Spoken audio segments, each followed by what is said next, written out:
Good morning. Welcome to the Morning Kickoff with Unbiased Opinion. I am your host, Tony, aka Low Tone Tony.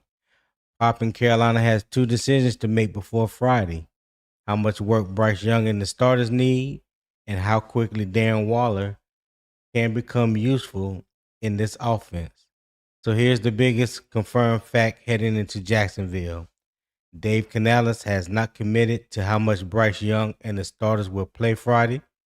Carolina has Wednesday's joint practice with Jacksonville, and Canales is still weighing whether and how much the starters need live game work after that. That decision matters because the Buffalo game raised real questions about offensive rhythm, pressure communication, and finishing drives. Now add Darren Waller. He is officially a Panther, and he says he feels as good as he has in years. He believes his offseason work restored the explosive movement people remember from his best football. But feeling good is not the same thing as knowing Carolina's protections, route adjustments, and timing with Bryce Young.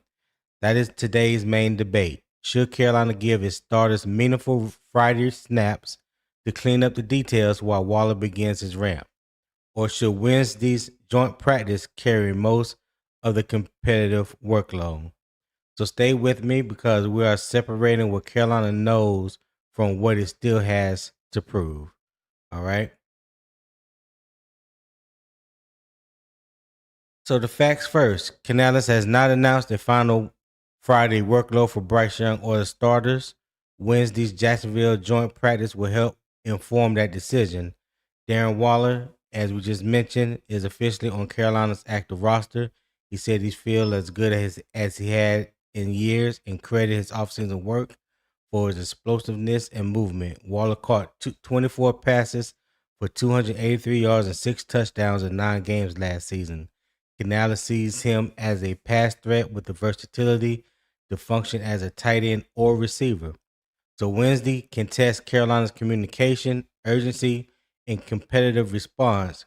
Friday can test game operation, the substitutions, the situational calls, tackling, pressure recognition, and whether the offense answers adversity when the result counts.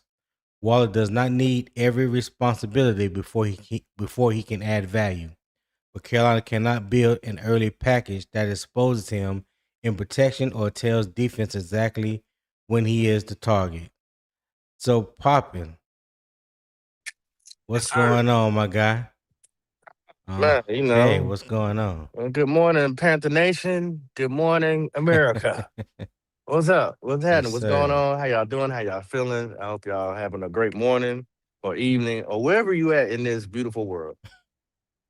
Yes, sir. Yes, sir. So, the first debate question goes to you, my friend.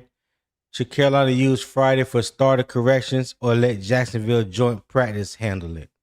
What say you? Uh, hmm.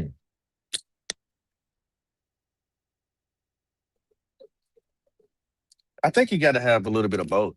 I mean, you can't deny what was where it's transpired already. Mm-hmm. You got to be able to do both. Um, and they can do that because we already know that the tiers are separated. You got your first tier, second, third, fourth tier. They're separated on different sides of the field.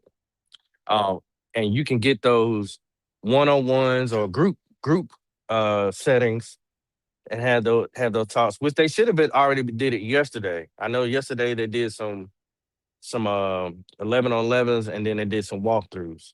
But that's probably should have been the first day of introducing whatever they seen on tape that wasn't right and get that corrected Mm-hmm. and just bring that right into this week versus Jacksonville. Whatever they have talked about should have been something that they should have started yesterday in my mind. So yeah, So, and then you got to go ahead, go ahead. no, go ahead. Go ahead. You finish. I thought you was done. Go ahead. No, go ahead. You good, you good. No, I was just gonna say. So you don't think at no point yesterday that they talked about what transpired Saturday Absolutely, against Buffalo? yeah, Okay. yeah. That's what I'm saying. That's what Okay. I was saying. Like it should have started yesterday because they practiced Right. yesterday, right? and then that Right. just flows right into this coming week with Jacksonville. So whatever the conversation was, I'm pretty sure in Jacksonville they're going to be saying, "Hey, did we hit? Did we cover what we covered? Whatever we covered? Okay, now are you putting it into action in Jacksonville? Because we practice against each other, which I'm pretty sure they're tired of practicing against each other. Now that we've done that, Right. you're going against a pretty good team. Uh, now let's see what you're gonna do when we get to this practice in Jacksonville. So yeah, Yeah. I believe they talked about it, and I believe they probably I'm not probably. I believe they worked on some things, addressed some things that they needed correction in that happened in Buffalo. So I believe there were some things we may not have been able to recognize what was going on, exactly what was going on yesterday, but I'm pretty sure there were some things that transpired in Buffalo that they talked about before practice, got on the practice field, and they worked through those things. Now, if I don't believe that they're gonna spend or that they should have spent the whole day. And I know that's not what you're saying, but I don't believe they should spend the whole day working on the problems that transpired Saturday. I know that Damian Lewis and Robert Hunt was dressed yesterday, and they was working with the first team offense yesterday. So hopefully that's good news going to Wednesday's joint practice, and definitely hope it's good news going forward. Period, because Chandler Zavala and Brady Christensen definitely wasn't it. You know, I'll be more than happy to see both of those guys on the bench holding water for somebody. Yeah. And I hope it stays like that. But that brings me to another question, Poppin. What do you think Carolina should do about the depth behind the starters? Because now you can honestly say that both of them are injury prone now. So what should Carolina do about the backup guard position? Dave Canales mentioned Brady Christensen yesterday, and he, for whatever reason, seems he's content with having Brady Christensen backing up both guard positions or even the tackle positions, which I don't agree with that. I think we need to upgrade. I think Brady Christensen is okay, but like I've always said in the past about him, he don't weigh enough and he's not aggressive enough to be in the interior. What you think? yeah, I agree with you. Um, I think analysis gets sometimes caught up on familiarity. I know I messed that word up, but y'all know what I'm saying. Because Hmm. in his presser, he said, "Well, these are the guys we know," and sometimes you can Yeah, get he did stuck. say that. He did, and sometimes you can get stuck for what you're used to. You don't got comfortable, and Hmm. you got to switch it up sometimes. Um, we want the best of whoever we got available to play or back up. That's just the bottom line. It don't matter how long this person's been around. There ain't no real no excuses for Zavala. Brady, in a sense, I give him that because he's been injured.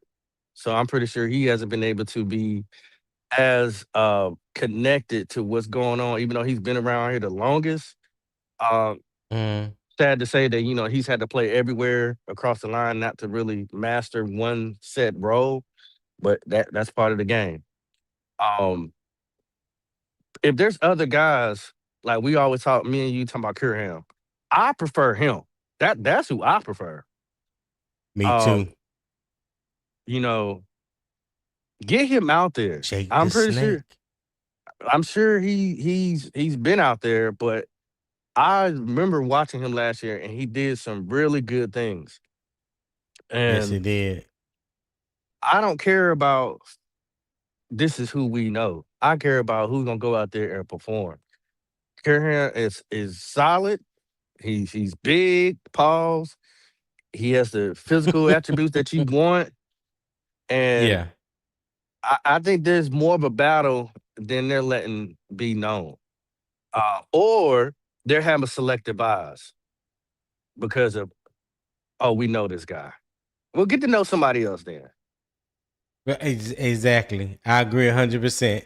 I think they really left himself open when he made that comment yesterday. Because when I heard, I was like, "Well, why did he say that?" He sound like you're picking favorites, you're choosing friends over production. You know what I'm saying? Like that ain't cool.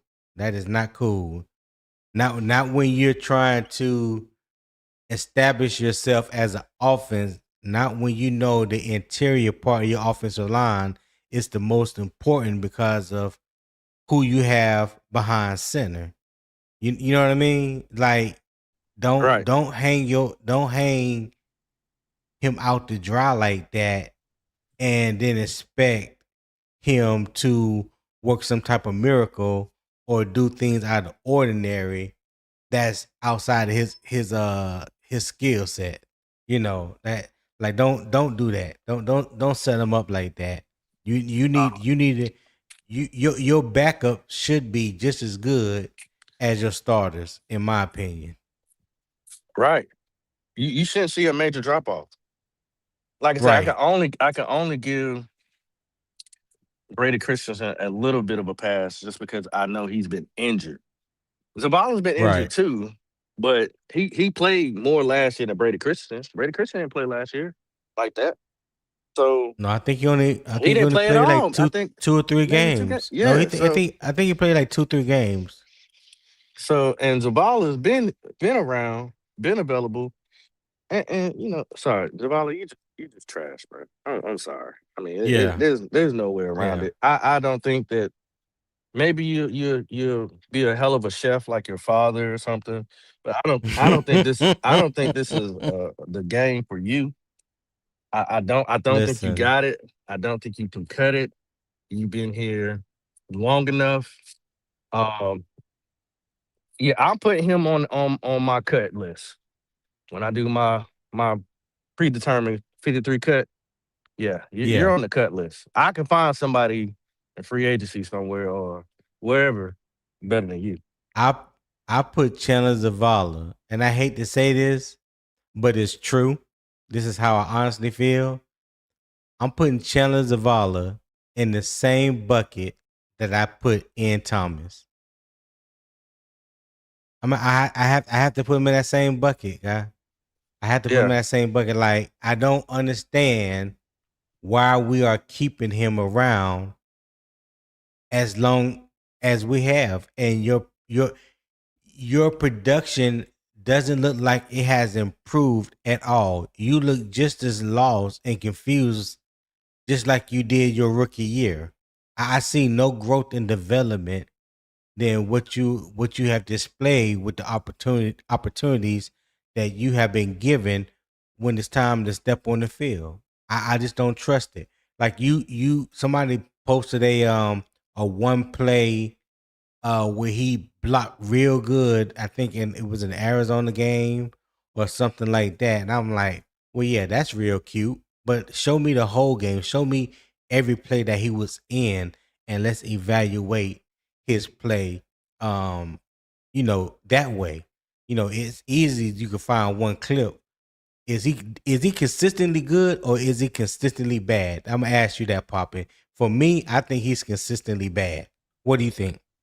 he consistently bad. I mean, I just call him Big Fluffy. He's just a whole bunch of fluff. Big for nothing. You ever Yeah. heard anybody say, "Man, you big for nothing"? Some of y'all Mm-hmm. been called big for nothing too. You ain't got to admit it. We know. Just big for nothing. Just I can't stand that. Mm-hmm. You got all the opportunities and can't take advantage of it, but you got people that bust their ass and don't never get recognized. I can't stand stuff like that. I mean, I know that's how life works, but it just sucks. So Eternal says your backups are supposed to be just as good as your starters. That's very interesting. Well, share with the class, Eternal. Why is that very interesting? Why are you surprised? It seems like that I made that comment because this ain't my first time ever saying that about the depth on the team. So tell me why you surprised, my friend. All right. So, Yeah, Papa, let you me open ask up you a the first lane for question. eternal for that one.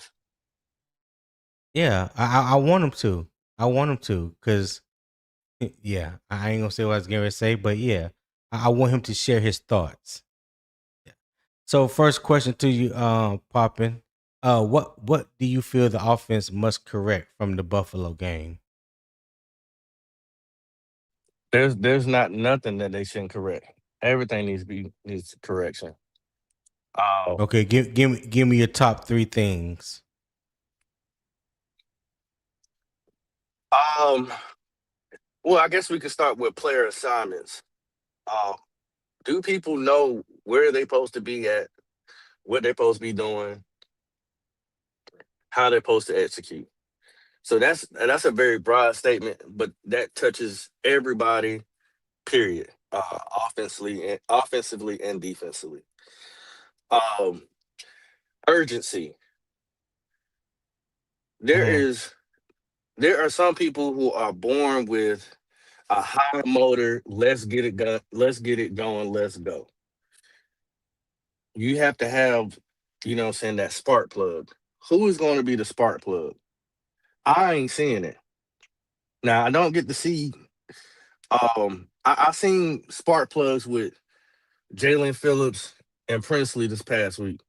They were turning up, but that's on the Right. defense. Who's the spark plug on offense? Who is that? Who's getting that? Who's giving that kick? Um, leadership. Who is being the leader? Who are you seeing out there that's saying, "Okay, come on, guys, let's go"?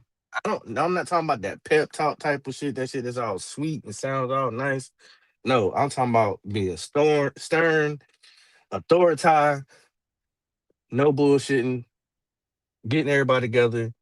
Uh, uh, and now that they're carrying their own weight.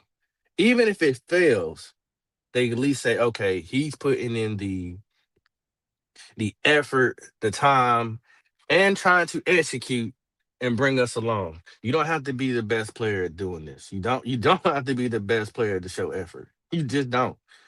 But you'll be recognized. Even us staring from a view, we could see it. We could see it.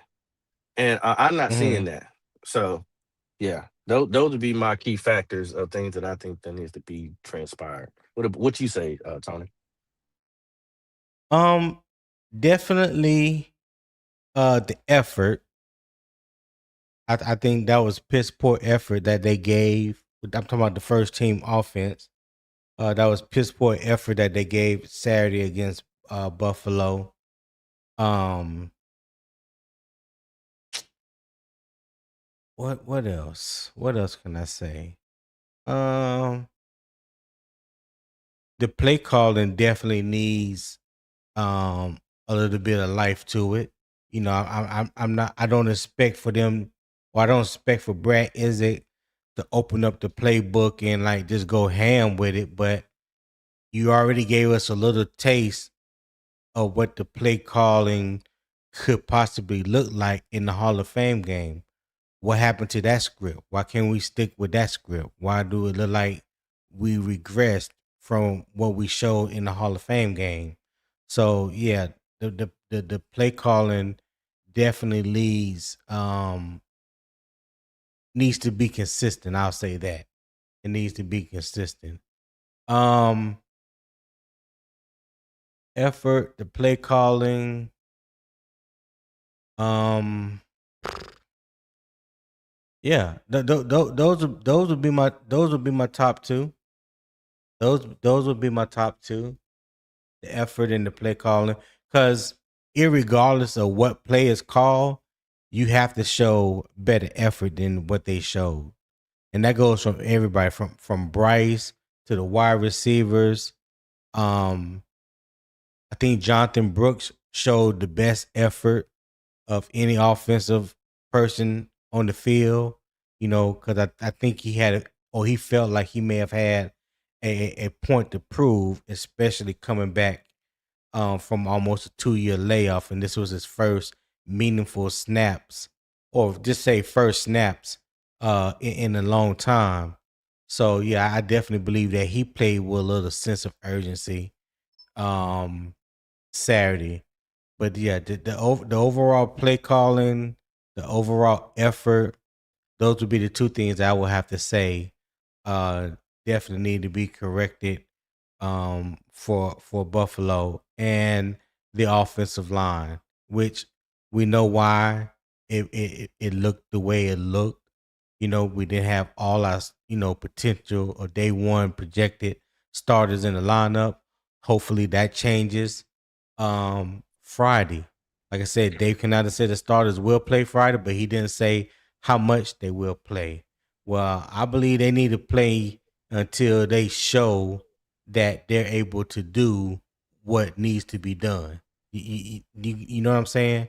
Yeah, Without being specific, but I do believe they need to play Friday and show better than what they showed Saturday. I predict they probably the same amount of snaps. I think Rasheed Walker showed the most effort uh, from the offensive uh, side of the ball. He was Hmm. slinging people. You know what I'm saying? Well he had that one play. You know, look, I know a lot of people say he threw somebody out the club. I ain't I didn't look at it like that, but okay, that's He cool. definitely ain't But get back in the club. well, that may be true, but hey, I seen him dog walk back to Bryce Young too, like the edge had him on a leash. You know what I'm saying? So it wasn't all guns and roses for Mr. Walker. So he was getting some pushback off the line of scrimmage, just like Monroe Freeland was as well. I think Monroe gave good effort for his first Yeah, game. I know one time he was beat on the inside move. He recovered and was able to push the defensive end past Bryce to keep him from being sacked. So he showed some good recovery.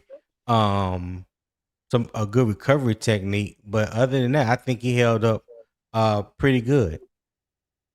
I yeah. think he You held know up what? pretty good. If nobody's talking about you, to me that means you did your job. Hmm. And a lot of people not talking Exactly. about Monroe Especially Freeland. exactly. What year is he Exactly. in If you again? if this is his first year, you know. Yes, he is a rookie playing right tackle that he ain't played in 2 years. Hmm. Yeah. Interesting. Not year 4, right? Okay. All right. Rookie. Yeah, Mike, I heard that same thing too. Michael Dickerson said, I heard a Panthers content creator saying they wish Bryce would have thrown that pass up to and given him an opportunity. That's hard when players are on the same page and see things differently. Yeah, Mm, well, hey mm. Mike, that is true. And for some fans or content creators, whoever, they seem like they don't understand that. You have to be on one page, one accord, in rhythm, and trust plays a factor in a situation like that. If I don't trust you, then 9 times out of 10, I'm not gonna throw the ball up and hope for a 50-50 that you come down with it. In If I preseason. don't have trust, yeah, if I don't have trust in you to do that, why would I throw it to you? That's like me saying I don't trust you with my kid, but I'm gonna leave you to babysit overnight. That don't make no sense. Yeah, I kind of got to push back. It's preseason, baby. Like, what do you got to No, no, lose? You know what I'm saying? Like, no, but yeah, but before you sit here saying it's just preseason, what do you have to lose?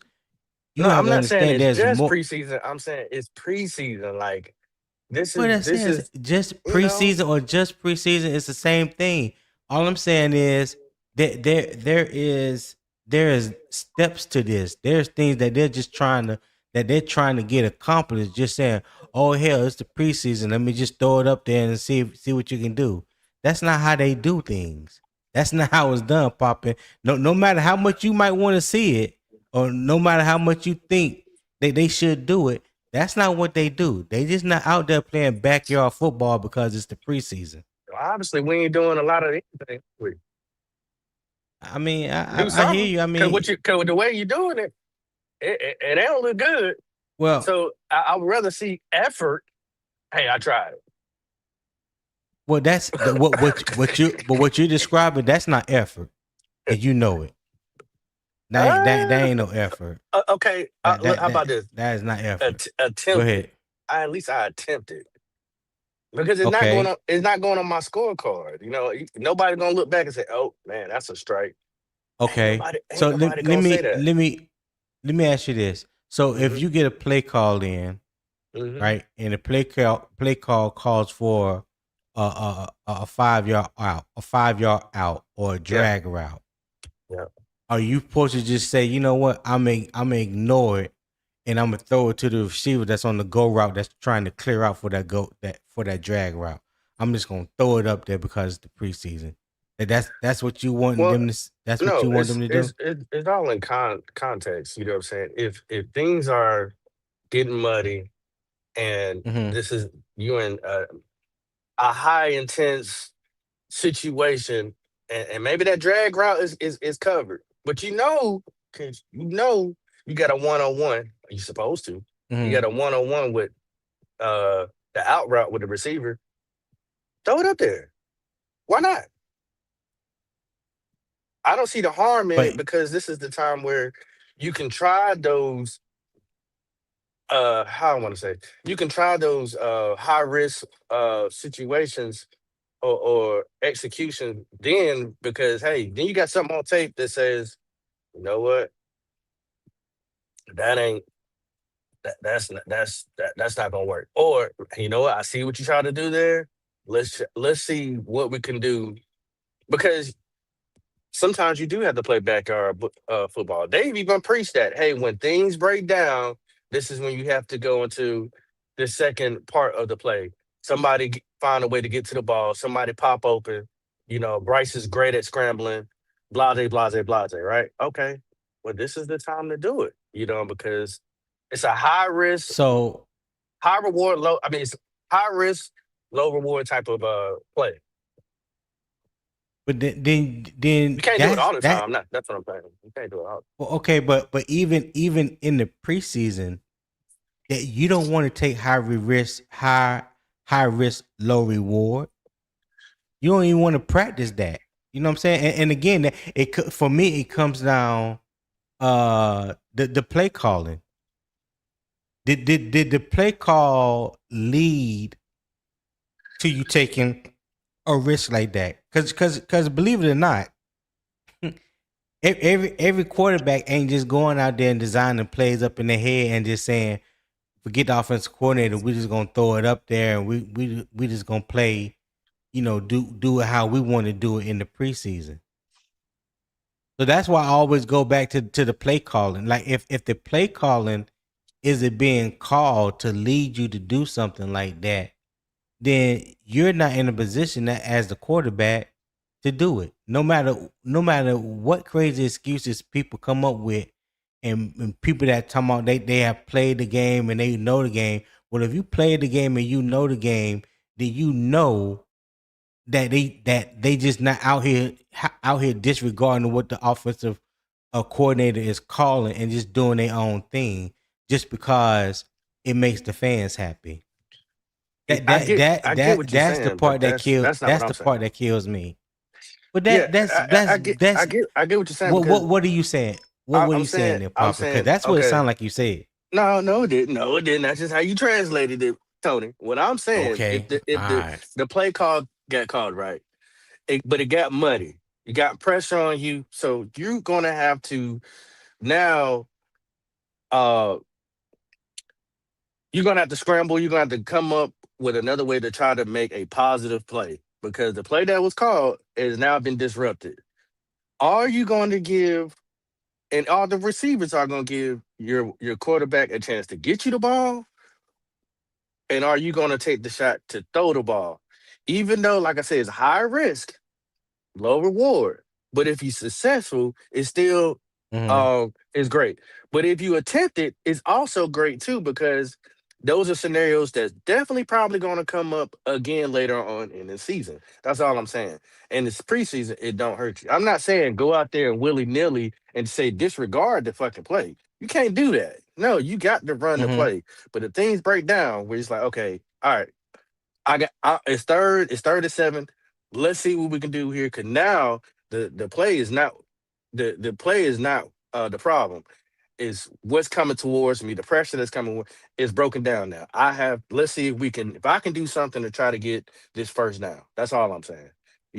Now you have to do something, or are you just going to take the sack, or are you just not going to attempt? All those things you got to take in consideration. Is what I'm saying. So that sounds like something that you would want to do during practice than what you would rather do in a preseason or regular season game. That the practice is where you want to take chances like that. You know what I'm Okay. saying? Practice is where you want to just throw it up there. If you know you got one on the outside, and you want to say, let me see if this guy really got it. Let me see if he can beat this corner 1-on-1, Okay. and you air it out. You know what I'm Mhm. saying? Like that practice is the time to try things like that. Not in a game like situation. I That's just I my and that's just my opinion. I'm I not saying I that's either right nor wrong, but that's just my opinion. I'm not saying you're wrong, and I'm not saying that I think you're looking at it more structured, and I'm looking at when the chaos happens. I believe you should do it in Hmm. both, because you can't tell Josh Allen when the play don't break down that he don't still try to attempt and throws it in when he's scrambling and he's still trying to get a touchdown. And he throws it to that trash ass wide receiver they got. Uh, I forgot his name, but everybody wanted him. Keon Coleman. Keon Coleman. You can't tell me that they didn't try that in practice, but then when it comes to preseason where it doesn't count, you still don't try to attempt it. I mean, did anybody get mad at Josh Allen for attempting it? No, it's what I'm trying to say. You have to try. So If you don't so try, you're what failing. so here's the part I want you to understand about what you just said. You be talking about Josh Allen. And like you said, Josh Allen has probably made that throw hundreds, maybe 1,000 times in practice, preseason, and regular season. We know Josh Allen can make those kind of throws when scrambling. We know that. We've seen it. You know what I'm saying? Now let's just be real and just be honest. That ain't in Bryce's game. Bryce ain't got Josh Allen type arm. We know that. We know Bryce ain't got no strong arm to rip the ball cross his body while he's running and get it through a tight window. We know that. We ain't gonna try to fool nobody to even think that we got a quarterback like Josh Allen. You know what I'm saying? So I'm pretty sure Bryce don't even try those type of throws in practice. Now Patrick Mahomes, the You said it, same I no didn't. look passes. Yeah, I ain't afraid to say it. It is what it is. I don't know. That's why I don't understand. I don't understand why people trip when they hear somebody say it. I don't have no problem saying it. I never had no problem saying it. I, I listen. I can't talk for nobody else. I'm talking for me.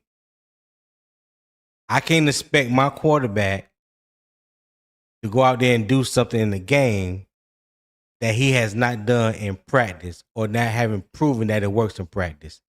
I can't expect that just because I seen Josh Allen or Brett Favre or Patrick Mahomes, somebody like that do it. That's unfair expectations.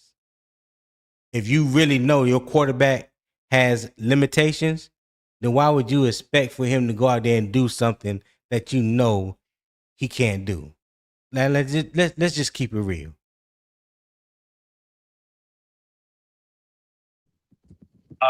Some would argue with you. No, no, no. He has done it, Okay. but Well, I mean, uh, so has Bryce thrown the pass on the run? Yes, he has. That's not what I'm talking about. We was talking about with the same velocity the same power as Josh Allen. That's what we were talking about. So if we talking about that on the same level as a Josh Allen, then I will argue with anybody and their mama that no, Bryce is not throwing the ball like that. I ain't say he couldn't throw on the run. I say he can't throw it like Josh Allen throws it. And that's not hyperbole. That's just a fact. He don't have an arm strong like Bryce. It is what it is. Shout out to Tip Drill Will for the $10 super chat. I appreciate that, my guy. He said Josh Allen gets the benefit of the doubt. Panther fans will have a stroke if Bryce throw that and he doesn't make it. BY9 isn't a cannon arm gunslinger. That's facts, Will. Appreciate that $10 super chat, my guy. What you think? What you think about what Will said, Poppin'? I'm not disagreeing. I never said that Bryce got to throw like Josh Allen. I would use Josh Allen because when the play breaks down, he still attempts. I wasn't comparing his arm, velocity, or none of that. All I was saying is the attempt. When things break down, we want to see the attempt to still give the wide receiver a chance, and it gives yourself a chance and an opportunity to see if you can make the play. Well, Whether he has to, when you said Mhm. it like that, then yeah, I will have to disagree because Bryce have given wide receivers a chance when the play breaks down. We see that week in and week out when Bryce breaks, breaks the pocket and scramble and throws on the run. If the wide receiver looks like he's open, we've seen him throw it in tight windows. I mean, yeah, we've seen him complete passes on the run. I'm just saying at the level and at the with the same velocity like a Bryce, Yeah, I'm not like a comparing that. Josh Allen. Yeah. You know what I'm saying? That yeah, okay, well, cool. I'm Okay, just, cool. I'm just saying if the play break down, just that another, even if it's preseason, because I think what we got maybe mixed up in translation is you should try that in practice. And I'm like, well, you're in a real game setting in preseason where it's not going to be a strike against you because you're doing it in preseason as well. It don't have to look like Josh Allen, Mhm. but if you don't take the attempt, then I think people criticize you more than they will like, well, at least you know what I'm saying. At least you gave an out from the fan perspective. At least you attempted it. Nobody's gonna have a heart attack for Bryce attempting to have the play go even further. I mean, you might have some, but Okay, anybody thank you. I'm glad you being honest because we will have something. you will have We know some, it. and especially if it turns back. Today, I'm not gonna be hard on like, hey, at least he attempted it. Now, whether it was successful, that's one thing. But it's preseason. I think these are the times where you should take those risks because it don't put a scratch on you. If you don't do it, that's what I'm looking at you crazy. So whatever. Okay. I guess I will, I guess that's up for anybody's interpretation when they feel like he should or shouldn't, or whether he's being aggressive or not. I mean, that's a broader open type of conversation that can be had, I guess. You know what I'm saying? Because for me, um, you know, I know for Bryce, he doesn't have the velocity like a Josh Allen or a Brett Favre just to whipping in there. For Bryce, I think he wants to see a little bit more that the receiver is in a position and I can give him a chance to catch the ball. He's not going to take as many chances as like a Josh Allen or Patrick Mahomes or a Brett Favre or somebody like that. But Michael uh Michael Dickerson just said, he takes his shots at certain times. You know what I'm saying? I think he's a little bit more calculated when it comes to taking his shots, especially when he's scrambling. You know what I mean? So yeah.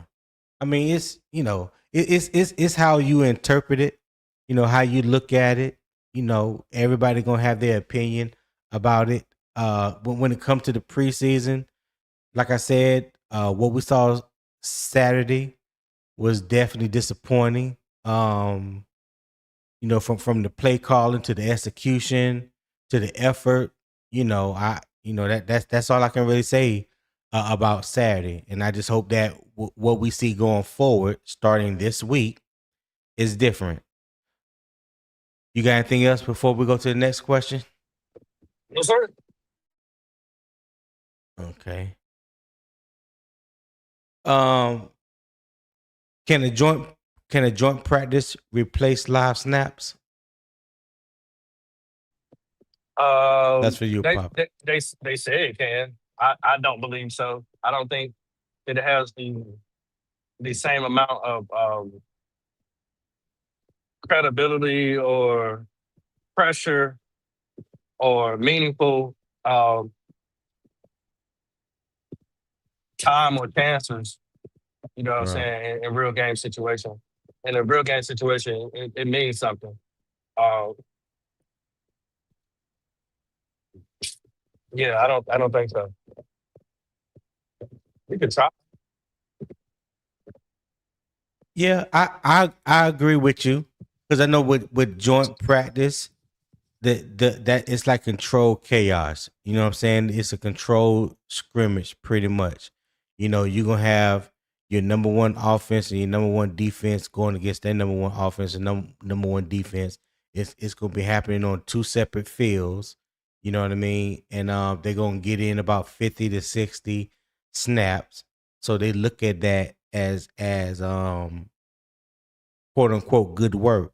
Now, I didn't think that they would play Carolina would play their starters um Friday after they just have after they have joint practice with the Jacksonville come Friday. So I was kind of surprised to hear Dave said that they will play. No, not even though he didn't give exactly what the snap count will be, but he did say they will play Friday. So I was kind of surprised to hear that. Do you think that they may dial it back, as far as the number of plays Wednesday, so they can still go out there and execute Friday? So say like if they was going to give the starters say 60 snaps in joint practice, do you think they probably just give them maybe 35 or 40 in joint practice and give them the other 15 or 20 in the game on Friday? Um, yeah, I could see that. I think yeah, I can see that. But let me ask you this on that.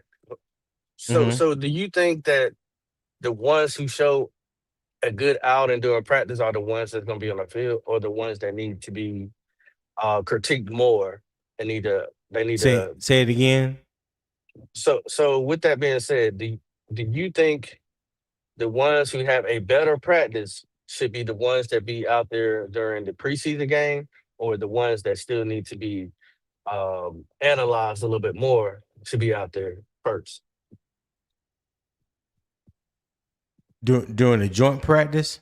No, no, no, during the preseason. So for instance, in joint practice, right? Yeah. If the ones who had a good practice, should they be on the field first with the as a starter? Or the ones who had a bad practice as a starter, should they be in the preseason first? I get what you're saying. I get what you're saying. Um, I guess you could base that off the position need. Like for me, I believe that the first team offense they need to play together because they haven't played together. That whole first team offensive front, they're new left tackle, new right tackle, new center.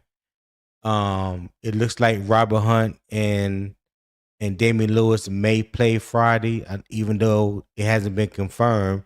But they were at practice yesterday, so I'm going to assume, as as long as everything goes well, that they will play Friday as well. But they need to build that continuity. That's very important for your offensive line to have that continuity going into week one. So I think they need to play together. Whether I don't care who dominates or who plays the best, they need to play together when it comes to that situation. Guys that you know that have locked in their position, like T Mac or Jalen Coker, I wouldn't say that they would need to play because they are already proven. Say they didn't say they go Wednesday and don't have a good joint practice. Well, I don't think you need to throw them out there, those two out there Wednesday, just because they didn't have a good joint practice time. They don't need to go out there Friday just because they didn't have a good joint practice Wednesday. The preseason is, and I know some people don't like to hear it, but majority of the preseason games are for guys that are trying to make the team. They are for your second, third, and fourth stringers. Guys possibly that's going to be on the practice squads. Guys that you need to evaluate whether you need to waive them and pick somebody else up or whatever the case may be. Those starters, whether it be because of their contract or they have really earned the right, to be a starter, those guys aren't as much needed in the preseason than the ones that's trying to make the team. Now, I'm not saying sit them the whole preseason. I'm not saying that because I do definitely believe they need that work, just like I just said about the offensive line. But I don't think it's um as paramount as it is that you're trying to evaluate 90 guys right now in training camp right now to see who can possibly be on your 53-man roster. I hope that answers your question. Yeah, that did. Okay. All right. So we talked about Bryce. How much does Bryce need to play Friday? We know he's going to practice Wednesday. That's a given. How much do he need to play Friday? And should he only be out there with his first team offensive line? After the showing of what we did at Buffalo, I think he should play until he gets down to where we could put points on the board. But that's just my opinion. Mm-hmm. Outside of that, whether it's a field goal, whether it's a touchdown, whatever, you got to be able to get points. Then I think he should be able to come out. Yes, I do believe he should be out there with the first string because that's who we primarily counting on until something else comes up. Mm-hmm. I would like to see a mixture of wide receivers. Like you said, I agree. I don't think T-Mac, Coker, XL need to necessarily be out there. XL probably should get more of the reps just so they can keep building on what they've been trying to build on. Notice you said XL. I didn't. No, that's great. I know I support XL. I know you don't. But you gotta let me know. I'm trying to get Tony to do a bet with me. He agreed to it, but he gotta tell me his terms. I might have to switch up something with the bet. But we'll talk about that whenever he's ready to give me his turn. If I lose, hold up. You breaking up. Now what you say now? Say it again. Yeah, mic check. Let's see if I'm good. Yeah, we hear you. I can hear you now. Okay. Yeah, what'd you say? But what part did you hear? I heard you say something about a bet or convince me or change my mind about something. No, I might have to change tweak a little something about the bet. Not as far as the numbers. The numbers is fine. But we'll talk about that whenever you come up with your terms or what I would have to do. If I lose. So whenever you're ready for that conversation, we'll have it. But yeah, okay. I think XL would I would put him out there a little bit more. Just like I said, they built more continuity with whatever him and Bryce are already working on. Mix in some Mechie, some Jimmy Horn, some Jaycee Reed. Put them out there with the starting offensive line. Let's just see because next man, one of those guys might step in. Let's give him more opportunity and put him in a situation. Hey, we might need you this game. David Moore, we haven't seen much of David Moore. I know a lot of David Moore supporters out there. see what he can do. So that's what I would do. I would mix them up in a little bit early with the ones. Uh, Mm-hmm. that's what I would do. Okay. All right. Um, what about Darren Waller? Should Waller get a limited package Friday? Nope. I don't need to see Darren Waller until season game one. Darren Waller has nothing. Wow. Darren Waller has nothing to prove. Okay. He's tight What end what one. what what a what He has nothing what to prove. about the timing, like I have here on the screen, number 4, his ramp up time, limited role of patience, learning the terminology, getting his timing down with the quarterback, building that trust. You think he can do all that? All that can be done in practice? You don't think Yep. they need no type of game action? I would. Um, We have 2 more preseason games. We have, uh, I believe, 2 more team practice. That's when he'll begin his reps. Right now, he just needs to mhm. get himself acclimated with the terminology, the playbook, and things of that nature. Outside of that, I don't need to see him until week one. He Okay. outclasses All right. everybody in that title. Hey, I can't argue that point. I do believe he's tight end one. I do believe he's tight end one, but I do believe he need to get some snaps with the first team Yeah. offense in the preseason. Oh no. Um, Yeah, I because not reason why I say this week, because next week when they play the Texans, I believe that they're not going to play in the preseason finale. Now I said that about them this week, and Dave said they're going to play. But typically, the last preseason game of the year, the starters do not play at all. You know what I'm saying? That's where the evaluation ramps up even more for everyone that's trying to make the team, not the guys that you already have penciled in as starters and you already know, who what backups will make the team. But for guys that's struggling to make the team, practice squad or whatever, those are the guys that you're going to see in that final preseason game against the Texans.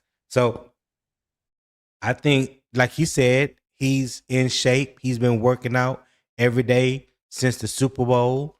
Um, if you want to see him week one, I think they need to start building that chemistry now. And I think this week will be a good time. Joint practice and however many reps they get in uh in the game Friday. I think he should have some type of package and get him out there and build some of that timing and trust with the offense and with Bryce. You don't think that's a good idea? I'm not saying it's a bad something against it, but I mean, I just wouldn't. I think if people are if the coaching staff value team practice more than they do preseason, then who am I to go against them? So if that's how they're looking at it, well then hey, he has all these practices, these team practices that he can build up continuity Mm-hmm. and all that with Bryce. Uh, all the time I will put him in the preseason is only with the starters and only in the red zone. That'll be the only time I'm putting him in there. Okay. So until we All get to the right. red zone, I'm gonna put him in there. So that's the only value you think he has No, sir. is being That's in not what I in the said. red No, zone? no, no, no. No, That, I well, I know what you're trying just to do. base just no, I'm not trying to do anything. I base my question off the answer that you just gave. You said you only want to see him in the red zone. So I'm asking you, do you believe that's his only value No, in the red zone? no. His value's everywhere. You can use him anywhere. Wide receiver, tight end. I mean, we don't have too many people that can do what he do on the field. Period. So I mean, Mm-hmm. and if he has worked on blocking and is a well blocker, he's a triple threat. But just to keep the the wear and tear on him a little lower of chances of him getting hurt. I don't really need to see him, Right. unless they put him in the red zone. Outside of that, everything else can be evaluated uh, to the coach's standards and team practice. Hmm. Okay. All right. Well, I think he should get snaps with the first team, whether they're in the red zone or not. That's just my opinion when it comes to that. All right. So my last question um on this topic is what would make Friday a successful test in your mind? Um,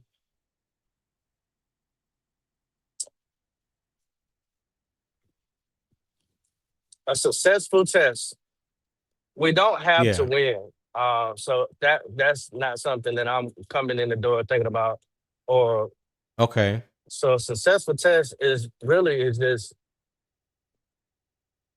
uh, um like I said, losing track of my words, showing intensity, showing urgency, uh, moving down the field, uh, and defensive wise, of course, applying pressure. We still evaluating that second string linebacker room that has to figure out. I, I Right. I think Wheatley is making a very strong push on Nick Scott's black ass. Uh, Yes. Yes, he is. we need to see the offensive line do a better job. A success also means nobody comes out hurt. Uh, Right. but Exactly. but the leaders, the starters, have to show better effort. Have to they have to do that. That to me that is a success. Uh, 100% agreed. it doesn't have to be perfect, and it's okay. I know Tony likes to stay within the rules, but it's okay to get a little risque sometimes. It's okay. It's all right. It's all right. Try it. Because this is the time you're gonna get a chance to try it. And, it's all right. All right. This is All the right. time you want to try your flea flicker? Go ahead. Why not? What we gotta lose? This is the time you want to try a 65 field goal? Try it. Why not? I hear you. I But hear if you. you want to go plain Jane, ooh, you're gonna have a lot of people putting their eyes on you week one. So, to each his own. To each his own. To each his own. So, chat, let me ask you guys a question. And y'all can respond yes or no. Would you play Bryce in the starters Friday? Yes or no. So type yes in the chat or no in the chat. Would you play Bryce in the starters Friday? And let me know what must improve. Let me know what must improve um in Friday's game against Jacksonville. And would you play Bryce in the starters Friday? Okay. Big Tight said no. Native Kalu said yes. Robert Foxworth, he says yes. Tebow says yes. Man of Arms 3224 says yes. Gerald Stick Jones says no. Okay. Right now, like the yes have it. 42 so far. I'm So yeah, y'all surprised let me Stick know. said no. That's wild. Gerald Sticks. Okay. Sticks, why you say no, Sticks? Let me know in the chat. Papa say he's surprised. Let's see. Jeff R6599 said both remaining preseason games they should play starters. We look bad. We got to fix that crap. Okay. See, Michael Dickinson said hell yes, and the O line must look better. All right, Mike. Robert Foxworth said offensive line protection, Bryce awareness on the field.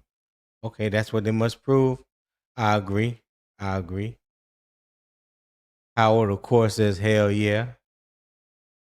Tebow said pass blocking and run blocking assignments. That's a big fact, Tebow. That's a big fact. They look lost and confused Saturday against the Bills. The 2 years Dave Canales have been here, he acts like he don't care about preseason, and we started trash, and he needs to get our ones going. I can agree with that. I don't know if you don't care about the preseason. I just one thing I learned about Dave Canales, I think Dave Canales is just a conservative play caller. He's just a conservative play caller. He's not like a Sean McVay or Kyle Shanahan, Mike LaFleur, you know, your boy in New Orleans, used to be with the Cowboys. Can't his name will come to me in a minute. But yeah, David is very conservative when it comes to play calling. Cyburn 21 says yes.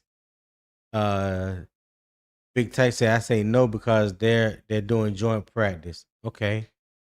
King James 864 say yeah. Candy Girl said if you're just coming in, make sure to hit that like button. Yes, make sure you hit that like button. And I see some of you that are probably watching through Carolina Armchair GM CJ channel. That's great. I appreciate it. But if you would open up another browser, go to youtube.com/@UO Sports Talk and subscribe to my channel. And if you see my avatar in the chat, because I posted a link to the chat for anyone that want to join the panel, you click the avatar beside my name, that would take you directly to the channel, and you can subscribe at that point. All right. Gerald Stick Jones said the joint practices should be high intensity. If they get good reps and avoid injuries, Friday should be more about depth evaluations, preparing to cut this roster down to 53. I agree with you. Reality B said yes, duh. Everything must improve or fire someone. All right. So let me bring up Uncle Gates real quick, and I'll continue reading through these chats. All right. Marquis says they come out and get embarrassed week 1. Don't say nothing. Well, I'm going to say something. Win or lose, I'm going to say something, Marquis. Cyburn 21 said interior O-line play has to improve. That does so much for the offense by itself. That's a fact. Oh yeah, Kellen Moore. That's what I was trying to think of. Appreciate that, Michael Dickinson. Yeah, Kellen Moore. And Candy Girl said, welcome to UO Sports Talk. That's right. Welcome everybody. If this is your first time here, please make sure you subscribe to the channel.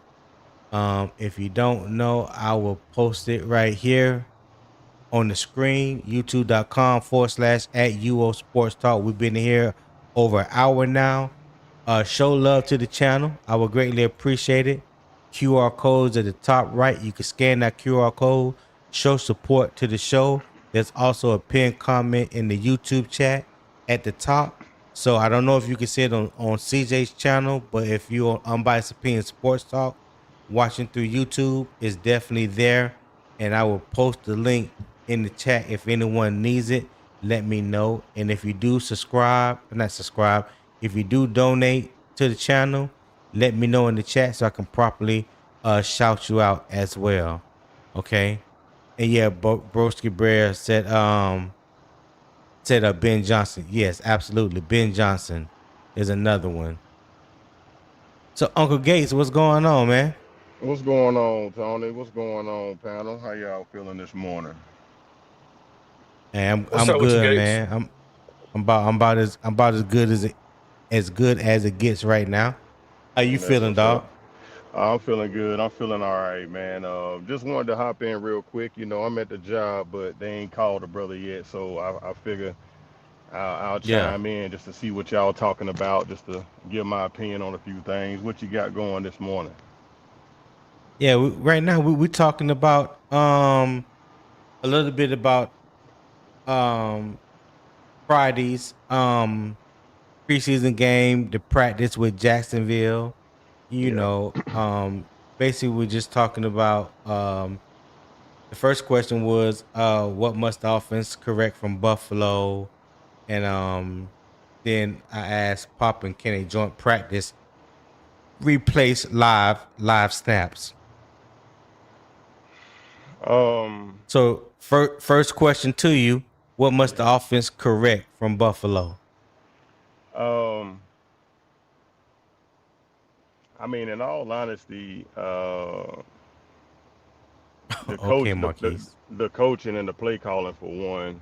Um, Yeah. my whole thing is with and the mentality of it just being preseason, and I believe, and that's why I say the coaching as well, because in the interviews you keep hearing it's just preseason, and that's even coming from the players, and I believe that creates a mentality of not going as hard as they should. You know what I mean? Like, so Mm-hmm. I believe the intensity needs to increase. I mean, it is preseason, but here's my deal.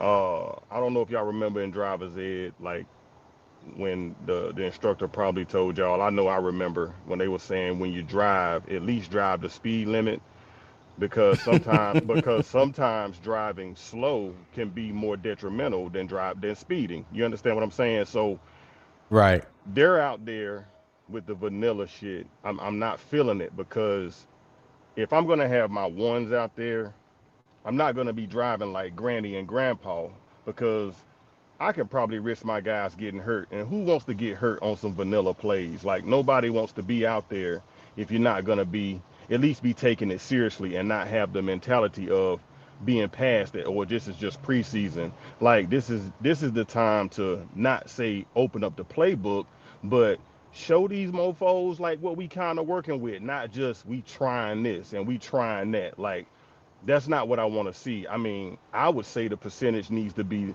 less of reps if you're going to go out there with intensity. You see what I'm saying? Like, giving Right. them Right. giving them uh multiple drives of vanilla. I mean, we already got the vanilla extract, man. It's time to add the sweet potatoes, the butter, and the sugar. Like, what we doing, dog? Like, we got enough vanilla on the field. Like, that, it's enough of that. You know what I'm saying? Like, it's time to bake this pie. Yeah. You know what I'm saying? Like, let's bake this pie.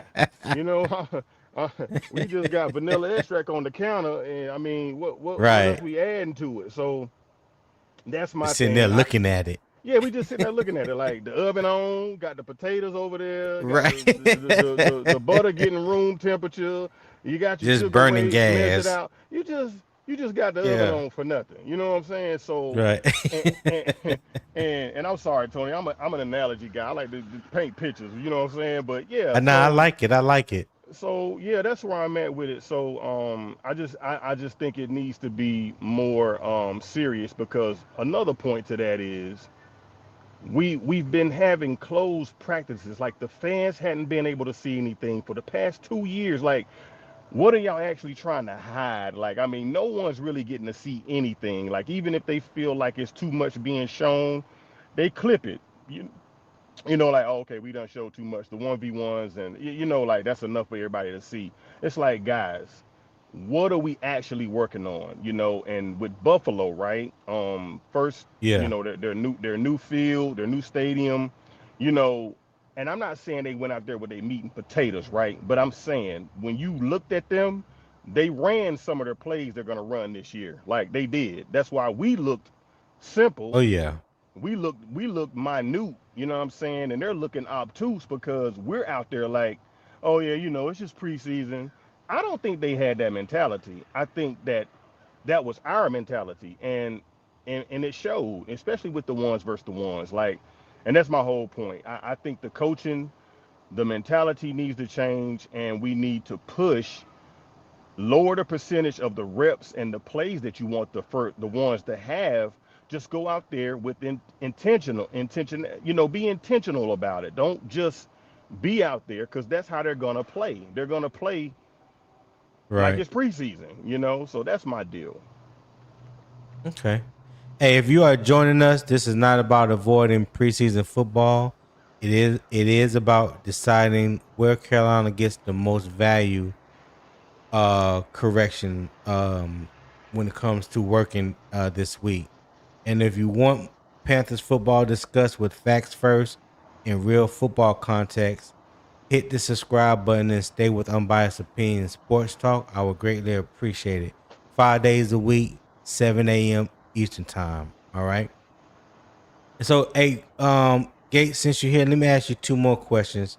All right. One is, how much do you believe Bryce need to play Friday? Because Dave Canales said the starters will play, but he hasn't said exactly how much time that they, how many plays that they will play. But how much do you think Bryce need to play? I believe that he needs to play as much as to where his coach will say he earned to come out. You know what I mean? That could be one drive. But it's based off of what Isaac is calling. It's based off of the command. I don't want to put a percentage or a number on it. This is the second time I've heard Canales say they didn't earn it, right? That was this year, Right. and he also said it last year. So Right. I believe that enough to where his coach can look at him and say, yeah, you earned that. Like if it's just one drive, but it has, again, it's about their mentality and what they're calling and the intentionality of it. Like, what are y'all? Because if it's just going to be vanilla again, then he gonna need more than 1, 2, 3 series. Because you know what I mean? Like because they're not going in their bag. They're just out there seeing like they did with Savala. Like, well, let's see what Savala does in this situation and this protection. Man, get him out of there. PFF got him as a zero. He don't need to be out Right. there. We don't. And my thing is, That's what practice is for. Savala ain't worth a damn. Why is he even out there? Like, he ain't doing good in practice. He can't be if he got a zero score on PFF. He can't be doing good in practice. Right. So the truth is the truth. So to answer your question, as much as it takes, Tony, like, and I'm not wanting to risk my starters getting hurt. That's why I would, bang the drum on, let's come on guys, let's be intentional about everything that we do. You know what I'm saying? I don't want you guys out there getting hurt. So, you know, I would tell them like, hey, if you go out there and give me a good series, I mean, I'm pulling you guys, but and I would let Isaac know, like, hey, no one's seen our plays for real. Like, call it, like, let's go. Let's move the ball. It's ones versus ones. Let's go. It won't be a Yeah. problem with the league seeing a little bit of what we got in the bag. This is not our whole playbook. So let's go out and be intentional. And that could be 1 to 2 series, in my opinion. Okay. Poppin', what you think about what Uncle Gates just said? I agree with all of it. I mean, I'll be fun. I mean, I know Zavala is but you know what? I'm putting that same old line out there again. I sure am. I sure What's will. that? I'm putting the same starting offensive line we had last week in the game this week. What? Are you serious? I would get it off the turf, Why? earn it, Why? earn it, because Well, hold on. I think some guys are just practice warriors. I do. And so you cannot sit here and deny when the whole world is seeing you whether you earned it or you didn't.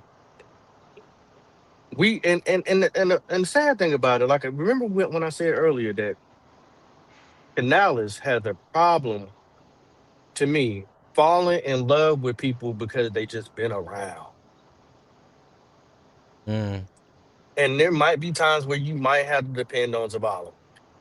Zavala played last year, whether we like it or not. That's a fact. I don't think Zavala going anywhere.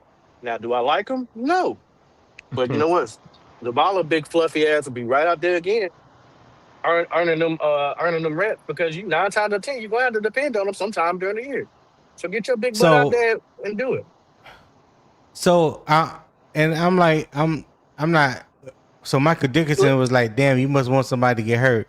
I'm not saying no, you want somebody to get hurt, but what I will say is, if Damian Lewis and Robert Hunt is available, then they ass need to be out there. Damn Chandler Zavala, damn I Brady agree. Christensen, or whoever the backups are. I So agree. now I don't care about them needing to earn something, prove something. No, that does nothing for the continuity that the first team offense need and that does nothing for the offense as a whole. Whether it comes for protecting Bryce in the pass on passing downs or opening running lanes for Chuba Hubbard and Jonathan Brooks. No, we don't. We don't need that popping. at all, Absolutely not at at Well, all. all. I didn't say Robert Hunt and Damian Lewis shouldn't get any reps either. But I would start off with Zavala and Brady No, Christensen well, again. that's what I'm saying, and that's why I said Uh, what you said sounds so damn delusional and crazy. Like that, maybe it may be all fun and games. That's what you but may no, intended Can it's to not can I sound that. can I like, But give but can I it's that's give not. an example? It's Can I not. It's give an not that. hold example? on, Gates, hold on. Go ahead, Papa. See, this is where it gets conflicting, right? Because one minute we're saying, well, the team practice is more important than the preseason game, right? Which one is it? You know, so if D. Lou and Robert Hunt is getting majority of the first team snaps or getting all of them, and the backups are getting the scraps because that's what they're going to get. Well, then, Mhm. hey, isn't preseason where you evaluate the second, third strings, right? We said that. Then I need to see Brady Christensen Not and with the first Zavala. tick popping. Come on, dog. Nah, I'm nah. sorry. I'm sorry. I'm I sorry. can't even let you It's ride with already that. Cause that vanilla. It's that already that vanilla. that We got makes vanilla Bryce, that baby. makes no sense. Go ahead, Uncle Gates. Okay, I wanted to add this. I hear you popping, but I want to just say this, right? Okay, first and foremost, everyone is saying that the coaches are putting more emphasis on the joint practice, like they're taking that more serious. I understand that, right? But me as a fan, uh, I'm not excuse me, in practice. You see what Christensen and Savala are bringing to the table. You've been seeing it all summer long. You've been seeing it, and you have a year or two with Savala. You already know what they bring to the table. That's not even a question. All right. When it comes to the preseason game, I'm not putting my starting quarterback behind a guard they got a PFF, a zero PFF grade. I'm not doing that, okay? And also, Hmm. what I'm not going to do is put a running back who's coming off of IR, second ACL tear. I'm not putting him behind a guy who I seen just let defensive linemen run past him like he didn't know who to touch. I'm not allowing that. You know what I'm saying? Like I'm just not allowing that. Do I hear what you're saying? But that's not time to be vanilla. That's your investment on the field, man. You can't you can't do that. You know what I'm saying? Because in hindsight, we already know what they're bringing to the table. I like Christensen. You know what I'm saying? He's decent. He's a more you can put him anywhere on the offensive line. Hell, I believe he had some center snaps one time. I believe when we got in the crunch time. I believe. I'm not sure, but I think. But I'm just not doing that because that's Bryce Young. That's your QB. That's your investment. You put time and effort and money into the rehab of your number two running back. I'm not putting him behind that. You know what I'm saying? So no way, bro. Like I'm sorry. And Yeah. uh I need to see what Big 50, Big Robert Hunt lazy ass got in the tank. Cause he been lunching all damn summer.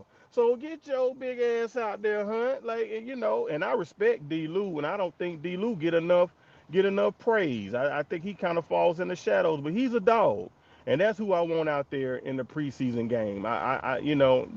Nah, man, I'm not putting those guys back out there. Not in the game.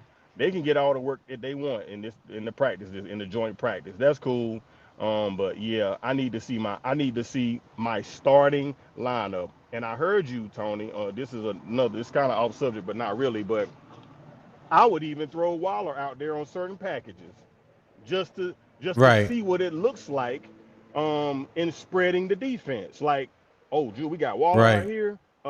It may even go 13, 12, 13 personnel with them. Like, well, let's just see what Exactly. these plays can do, you know what I'm saying, to kind of slow up them linebackers. And that will help with the the offensive protections too when you got those guys out there. So yeah, man, I'm throwing some heat out there, man. I'm sorry, like I ain't gonna show you everything, but I'm throwing some heat out there. I'm sorry.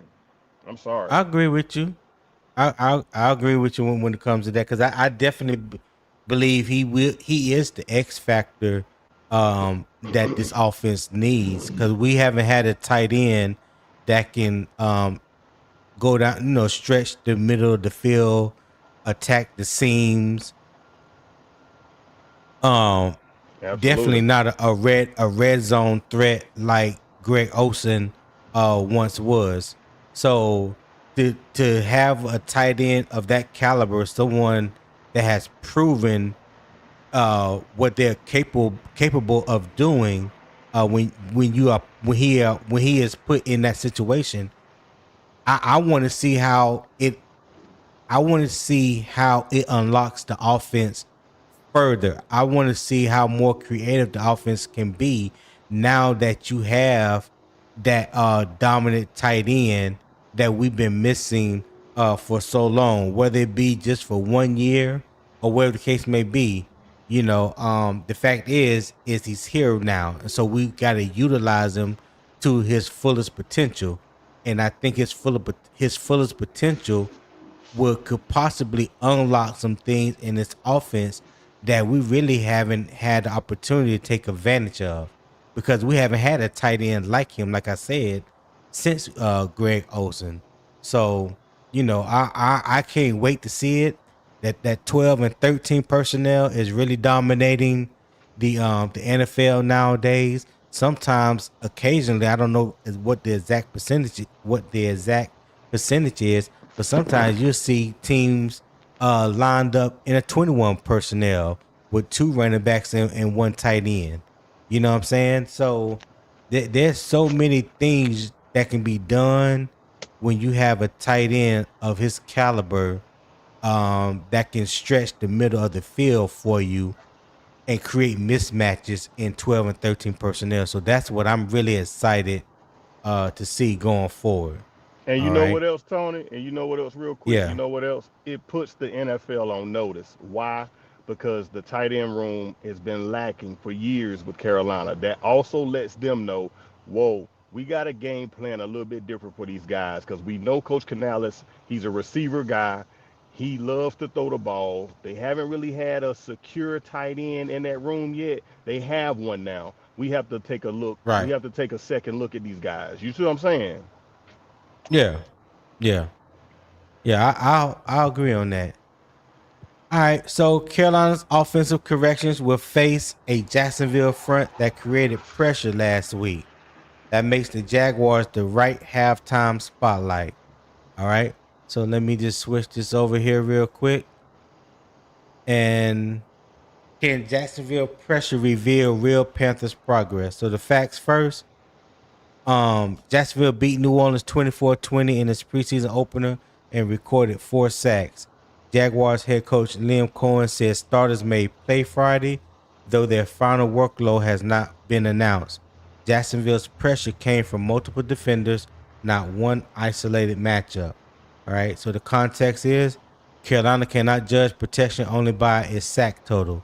It must handle interior movement, preserve tackle leverage, identify added rushers, and give Bryce Young dependable answers when the pocket changes. If Jacksonville starters play, Carolina gets a sharper preseason test. If they do not, the fundamentals still matter, but the result requires more context. So, Gates, I'm gonna go to you first on this one. If Carolina protects Bryce Young cleanly against Jacksonville, will that prove the Buffalo corrections work? Say it again. I'm sorry. If Carolina protects Bryce Young cleanly against Jacksonville, will that prove the Buffalo corrections work? Yeah, I believe so. Yeah, yeah. I mean, simply put, Okay. yes. Okay. I'm All sorry. right. I don't even Pop want it. to get too detailed about it, but yes, I do. I believe that. No, that's good. No, they cool. You good. Can you ask the Papa, question what you again? think? If Carolina I got to protects jump out, Bryce, Cody. I appreciate you, man. I got to jump out, man. I got some calls. I got to go ahead and run, man. But I appreciate you. I appreciate being on your all show, right, man. And I love listening, no man. Y'all problem, keep at man. it. All right, appreciate the All right. love, dog. Yeah. All right. The question was, if Carolina protects Bryce Young cleanly against Jacksonville, will that prove the Buffalo corrections work? And we won't know because it won't be the same lineup. Now, Okay. unless I you see throw I out see what the you're saying. now that's what I said. Now because they will be getting all the first team reps, in practice. When it's game time situations, you're gonna see if and he said he's gonna put the starters out there. You know, if they're going out there with Robert Hunt and Damian Lillard, I'm not worried about them not protecting Bryce. What I am worried about is the backup, the number two, the number three. If and one of those guys, I mean, let's not act like we haven't lost neither one of these guys. But I mean, yeah, it'll be Right. satisfactory to us to see. But I don't think they're going to see a lot of Zavala and Brady Christensen against the ones in Jacksonville practices, team practice. I don't see that because Damian Lillard and Robert Hunt needs the progression because they've been out. So they're going to get Right. majority of the vote, 95%. When one of them need to get some water or need to take a piss, then you might see the ball. Outside of that, hey man, get your ass inside. You know, so in preseason, I don't really need to see Robert Hunt or David. I know what they're gonna do. What I don't know what's gonna happen, and if one of them goes down, and not wishing that they do, I really need them to stay healthy. Because I don't need no more excuses. Hint, hint. so they can I'm not saying that they don't need the work or they can't get the work, but they don't need to work with the ones. Work with the twos. That's why they are backups. That's But why when they are with somebody the goes down, twos. won't they be in the game with the ones? It's oh See what I'm saying? yes, okay, cool. Well, okay, with that same line of thinking popping, what if they go down and then you have Jake Curhan who's currently a 3, you think he should get run with the ones as well? I mean, like You didn't want to ask me there's that level question because to it. I There, like I mean, Curry. So, well, I know you was a the Baller point fan, is, Tony. Just say it. say what? I know you was a Baller fan. Just say it. Come on out. Yeah, I'm not even going to warrant that with a response. Anyway, if you're a two for a reason.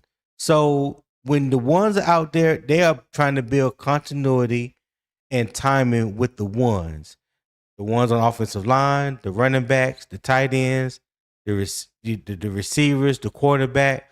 All the ones need to get runs with the ones. All the twos, you can get all the runs that you need with the twos, and maybe even possibly the threes. Who knows? That's how you build up your momentum and get your reps in to stay ready. So just in case if you are called up, you will have those reps in.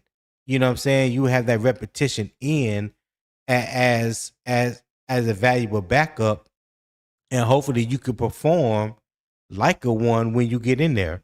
But just because somebody is a injury prone or may not make it through the season, that doesn't automatically mean that you just need to step in to get more reps with the ones just in case. Nah, it don't work like that.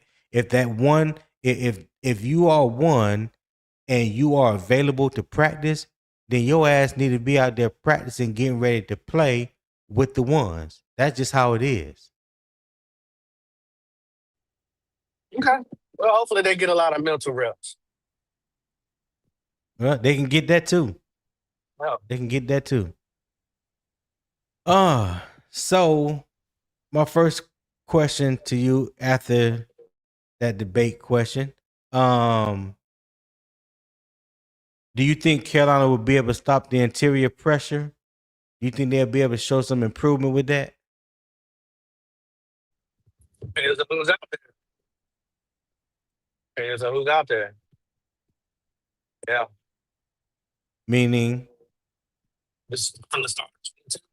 You it just depends. I would hope they will be able to. I mean, they've been nurturing Damon Lewis and Robert Hunt as they should because I mean that's a lot sitting there. So I'm hoping these guys are ready to go. They better get ready. But yeah, I think they'll to be determined. But I assume they will be able to. Yeah. Well, Eternal again. You know what? I ain't got time to even read that comment. Yeah. Um, what about holding the inside leverage? You think the tackles can do a good job of holding inside leverage? Have you I, paid attention that much yeah, attention to what the tackles look like Saturday? I thought the tackles did a decent job. They still need more reps for sure. Like they definitely need more reps. Um, yeah, they definitely need more time. But I think they'll be pretty solid. I don't think a sack was even that didn't come from either side of the tackles. So Hmm. I think they'll be solid. Okay. Native Kalu said, Tony, do fans in Jacksonville get to watch the joint practices you know of? Yep. No. Oh, they do? They Why do? wouldn't they? I I don't see know. I ours. don't know. Ours is I don't know native. I don't know if the construction. practices are open. I don't know if the practice is open to the public or not in Jacksonville. I don't know. So yeah, that's the best way I can answer that. What you saying, Papa? Yeah, I know. Let me not assume. I was thinking you probably would be able to see it, but let me not assume. I didn't. You were cut in and out. I didn't hear what you said just now. I said, let me not assume that they would be able to. I was thinking that they probably would be able to, but let me Hmm. not assume that. I don't see why they Yeah. would. Without assume. Yeah, man. If their practice open to the public, native. Yeah, I don't see no reason why they wouldn't be able to see it. Let's see. Eternal said we ain't gonna never win shit if they thought like fans. Okay. Well, whatever that means. Well, okay, that's a lot. That's a lot to get compared. People say I believe practice is open. Eric D is supposed to be at practice. That's right. I think I did see a video with Dunk say he's down there this week for the joint practice, and he said he will be at the joint practice Wednesday. So yeah, Native Kalu, I think it is open to the public down there. Yeah. And I don't know if Dunk is getting in because his connection with Joe Person and Sheena Quick. So he may be getting in on the reporter pass or something like that. But I do know he's already down there. And he said he will be there Wednesday. So hopefully we'll get some good information from practice tomorrow. So that's what I'm hoping to see. Uh Gerald said Jacksonville is going through a different camp since they are having the stadium renovated and have relocated to Orlando. Oh, okay. I didn't know that. I didn't know that. That's good. Thank you for that bit of information. And Brass, I bet you differ. I've seen it one season. We didn't play in preseason and good. We went 2-15 a year. Preseason is dress rehearsal for the regular season. All right. Then Kalu said that's good, so we can get some clips. All right. Yeah. Hopefully, like I said, we'll get some good information, some good clips, and things like that coming out of camp. I mean, coming out of the joint practice on Wednesday. So that's what I hope to see as well. All right. Um.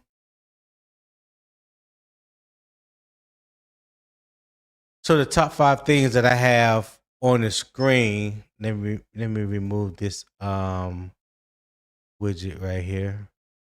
So the top 5 things that I have on the screen: the Jacksonville pressure test. 1, the interior stability. When it comes to pocket control, talking about your guard, center communication, and pocket depth. Um, is that something that you hope to see improve? Popping this week. Um, yeah, I mean, yeah, you can say that. I mean, I don't have any doubt in Robert Hunt or D. Lou. I only doubt that I Hmm. have is I'm hoping that they're in football shape. So if we see some weakness appearing on screen, it's probably because they just been out of it, uh, Right. and they got to hurry up and get back to where they're playing at their best. So I don't expect them to be perfect or anything like that. And not only that, Right. I don't know how healthy Jacksonville is, but they're probably not 100%. But as far as us, we really don't know. We don't know what percentage of how good are they to go, and we have to really just watch and see. Um, I don't like that they've been sitting out this long. I'll be honest with you, but they are veterans, and a lot of times guys don't really want to participate in all this extra stuff, even though they get paid millions of dollars to do so. Uh, Hmm. and the good thing is these guys have played with each other, so they got continuity. They know the playbook. So I'm not too worried. I just need them to get in the football shape. They get healthy. I agree. I agree because Robert Hunt had that long layoff from his injury. I think it was a tricep, was his tricep or pectoral muscle. I think it was a pectoral muscle. Um, he hasn't really participated in training camp. I think he pretty much didn't really participate that much during the OTAs, off season work. In training camp. I think yesterday was probably his first day in pass, even though they didn't have no real contact. Because I think I seen a lot of them out there without their helmets on. So it's probably more like a glorified walkthrough with shoulder pads on yesterday. So I know he had some back tightness, back soreness going on that has hampered him the first week and a half of training camp or 2 weeks of training camp. So hopefully, he definitely going to need some work when it comes to that. Um, Damian Lewis coming back from the calf injury, so he's definitely going to need some work. They are good. Don't get me wrong, they are good when they are in the game, but let's not act like they don't need the work to get back into football shape. You know, 1 or 2 weeks off would definitely throw you off a little bit when it comes to game shape. So they need those reps just as much as anybody else need those reps right now at this point in time, just to get back in game shape and to build that continuity with the center and both tackles. Because when they both of them play in the guard position, they got somebody new that's on the left and the right of them. You know what I'm saying? So we've seen it throughout the league, especially in Carolina. When there's no continuity with the offensive line, it affects you when week one comes around. So the quicker they can build that continuity together, the better off we will be going forward. All right. Um, the number two is edge leverage. The tackle sets in hands. Keep the edge clean, avoid oversets. So, for me, offensive line, that's my wheelhouse. That's where I'm comfortable analyzing and scouting when it comes to that. So I know how important it is to avoid the oversetting, making sure that your hands are right, making sure that you keeping the edge clean, good leverage, making sure you know how to drop anchor, making sure you're not leaning forward too much, getting your chest over your knees, getting the proper bend, getting that balance center, not too far to the left or to the right, but just center. So all that is important. Um, Number three is the pressure ID, Bryce pre-snap answers. Definitely identifying the mic, making sure you have hots set up when you determine or you recognize a blitz is coming from somewhere. So the best thing to do is you replace the blitz with a hot. You want to go where the blitz is coming from, right? Because that space is voided. If somebody is not automatically picking up the spot where the blitz is coming from, then that's where your hot need to be, right? Protection checks, that goes back to identifying the mic, um, making sure that you have the proper alignments. The center is mostly responsible for that, but the center and the quarterback communicates that, especially when you're talking about dealing with the front seven. Okay, so Poppin, how important do you how important do you feel that is when it comes to pre-snap answers? Because I talked about yesterday that communication between Brad Isaac and Bryce, and then when Bryce gets up to the line of scrimmage, he has to be able to command the offensive line pre-snap, making sure that the protection checks are right, the hots is right, the mic linebacker has been identified properly. How do you feel about that going into this week joint practice in the game Friday?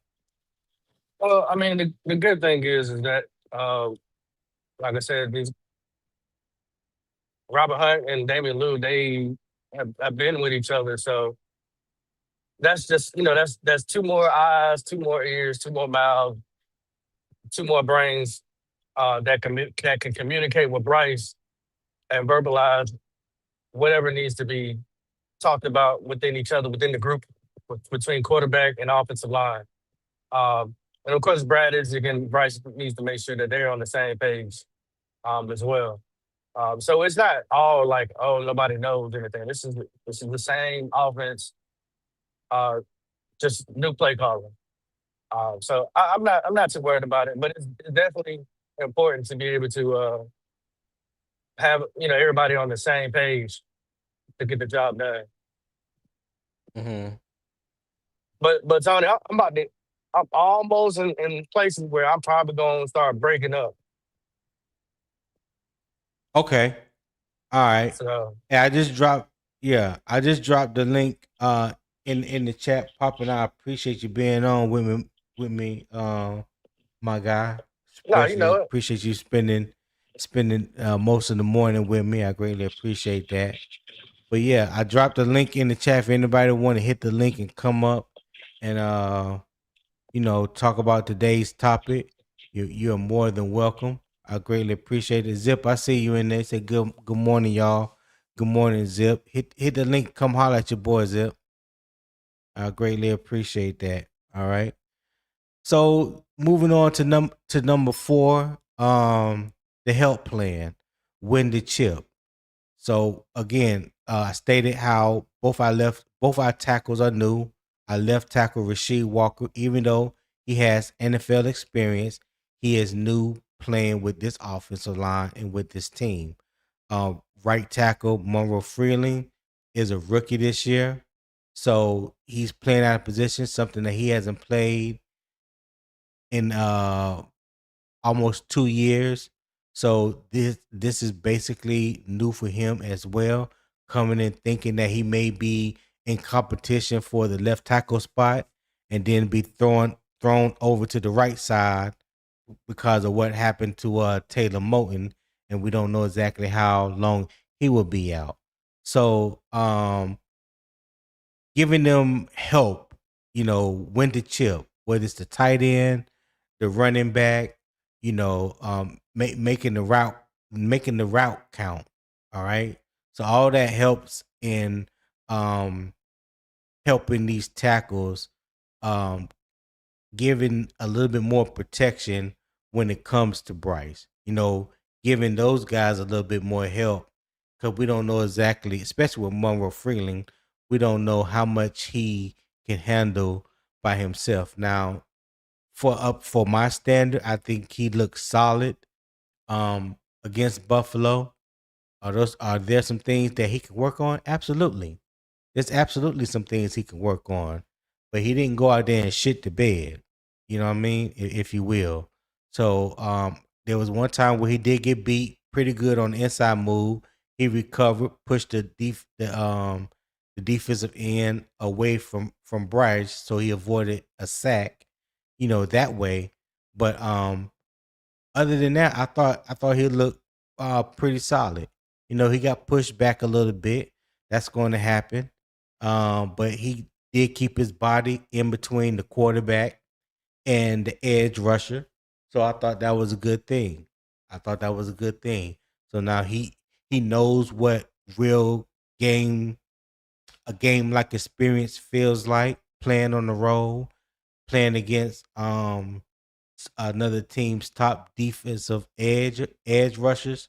So he got a feeling what a true bull rush feels like, with a power move, speed rush feels like, all that. I seen one guy hit him with a long arm, but he held up in that situation. So I saw some good things to say that he played solid, and definitely hope that he builds on that going forward. That's why these reps mean so much for him and his development, and the team is going to benefit that going forward, especially starting week 1. So you throw him out there, you see what he can do, see what he can handle, make the corrections in practice that needs to be corrected, study film, watch film, learn how to um study these guys' tendencies, what they like to do, what they don't like to do, what stops them in their tracks, things of that nature. Because just as offensive linemen got tails that they give away, edge rushers, defensive tackles, everybody else have tails that they give away as well. So it ain't just about what the defense can learn from the offense. The offense can learn from the defense just as well. So we'll see. We'll see. But I think, like I said, I think Monroe Freeling had a solid outing against the Buffalo Bills.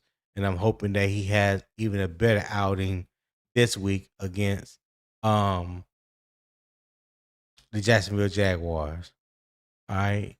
King Damo said, I'm finna hop up, Tony. Give me about 5 minutes. All right, Damo. I appreciate it. Kevin Falker, what's going on? He said, good morning, friends. Good morning, Kevin. Appreciate you for tapping in, my guy. I know you probably watching through CJ's channel.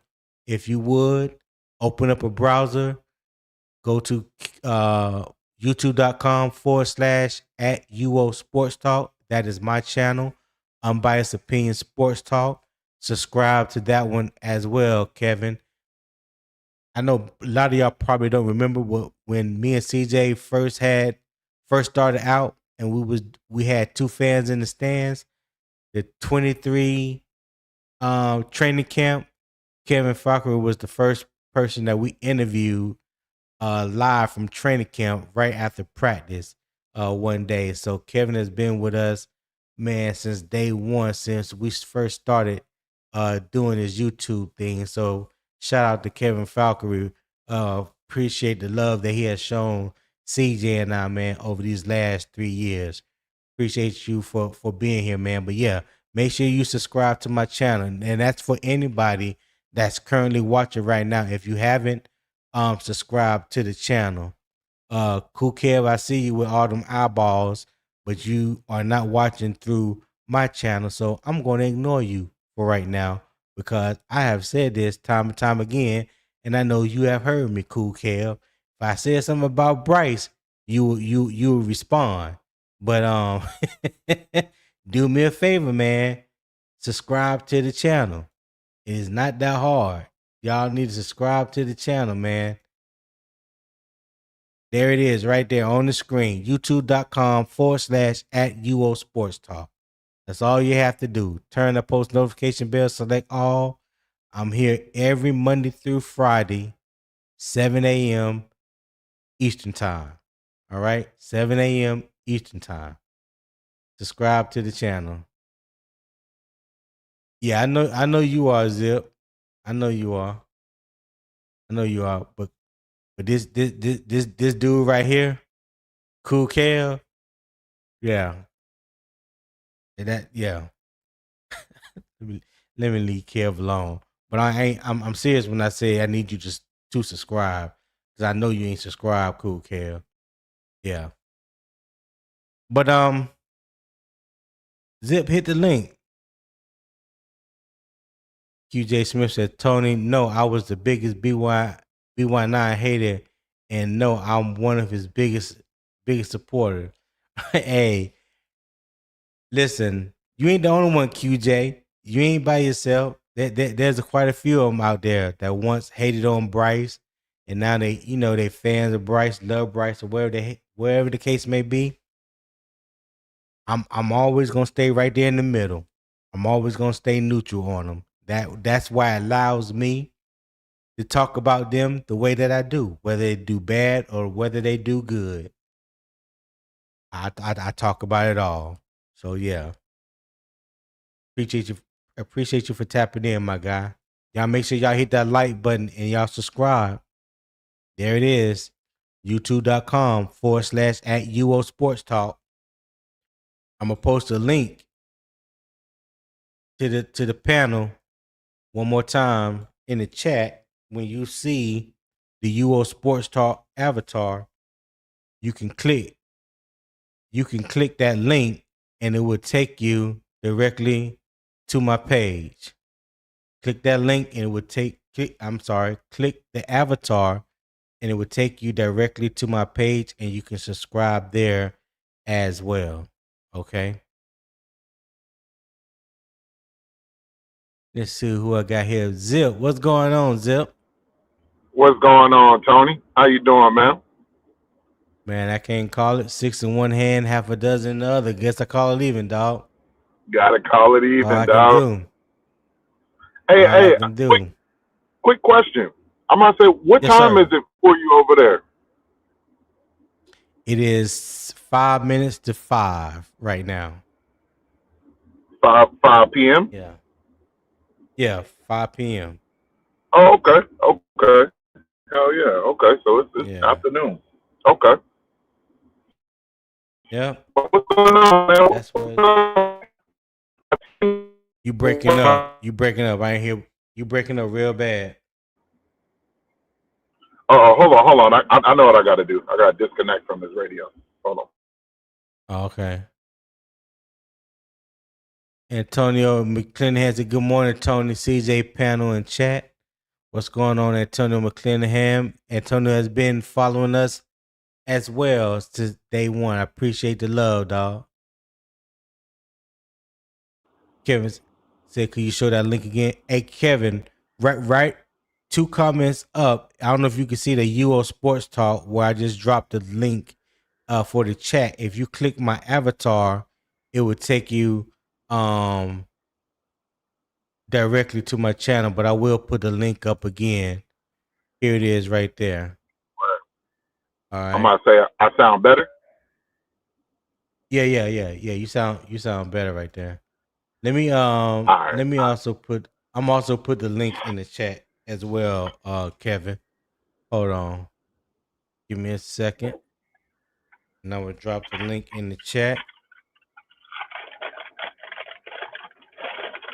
All right. There's a link in the chat. So if you're watching on CJ channel or my channel, there's a link right there. And I just put it in StreamYard. That would take you directly to my channel.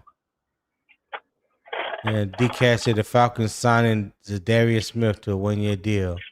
Yeah, I saw that. I saw that at DCAT. He worked out with somebody. The the other day. Yeah, I That forgot ain't good. who it was, but he signed. Yeah. Well, Darius Smith, he kind of. I mean, he can still be effective, but he up there. He getting up there. So yeah, ain't no biggie, no biggie. But what's up, Zip? What's on your mind, dog? Holla at me. Well, what's the deal with Darren Waller? Why they? My thing is, I saw him play last year, but I know last Mm-hmm. year with Miami, he they had him on a snap count. You know what I'm saying? He wasn't 100%. Right. So what's the deal with him right now? Like I saw yesterday, he was out there. I know he passed his physical, but yesterday he was out there running around. You know what I'm saying? Doing conditioning and whatnot. Well, I guess they were testing him. From my understanding, they were testing him out to see where Mm-hmm. his conditioning level was at. I don't think they were just going to just throw him out there the first day and with pads, and they hadn't seen him or haven't known for him. He hasn't really been on a football field all the training camp and OTAs and things like that. So I think they just wanted to get a good idea of where he's at from a condition standpoint. I think they're going to. I hope that they ramp his. They speed up the process this week. Mm-hmm. Get him out there with joint practice. Mm-hmm. And come Friday, hopefully have a limited package for him. So yeah, that's what I hope he does. I hope that's what they do for him this week. Hold on one Okay. second. Hey, Okay. Kevin Farkery 43 became a YouTube member. Okay, Kevin, you did that. I think you did that on CJ's channel, Kevin, because I can't have members on my channel just yet. So that's on CJ's Carolina Armchair GM CJ's channel. But I know he appreciate the love though. I know he appreciate the love. Yeah. Go ahead, Zip. What you gonna say? Yeah. No. I was just saying that. Well, that's good. I hope they ramp him up too, man, because I want to see him get out there with the ones as soon as possible. You know what I'm saying? Because that on-field chemistry, it's better to get it rolling early if you can. Okay. D Cash says at Tony, that man came out of retirement to play with them. I definitely don't expect him to do much. Well, he didn't retire at the end of the season last season. I know he came out of retirement to play with the Dolphins last year. Yeah. He only played 9 games. I think, for I don't know what the exact injury was or anything like that. But yeah, I think he was pretty much a free agent after last season. So for whatever reason, he does have an injury history, of not being able to stay healthy or whatnot. He does have other issues that he has, gone through, overcome from my experience, from my knowledge. So yeah, for whatever reason they did what they did yesterday. Listen, as long as he's able to be ready by week 1 and ready to contribute, I'll be more than happy for that to happen. Kevin Yeah. said, "Man, that's where I put up your account." Okay, yeah. Well, let me see something.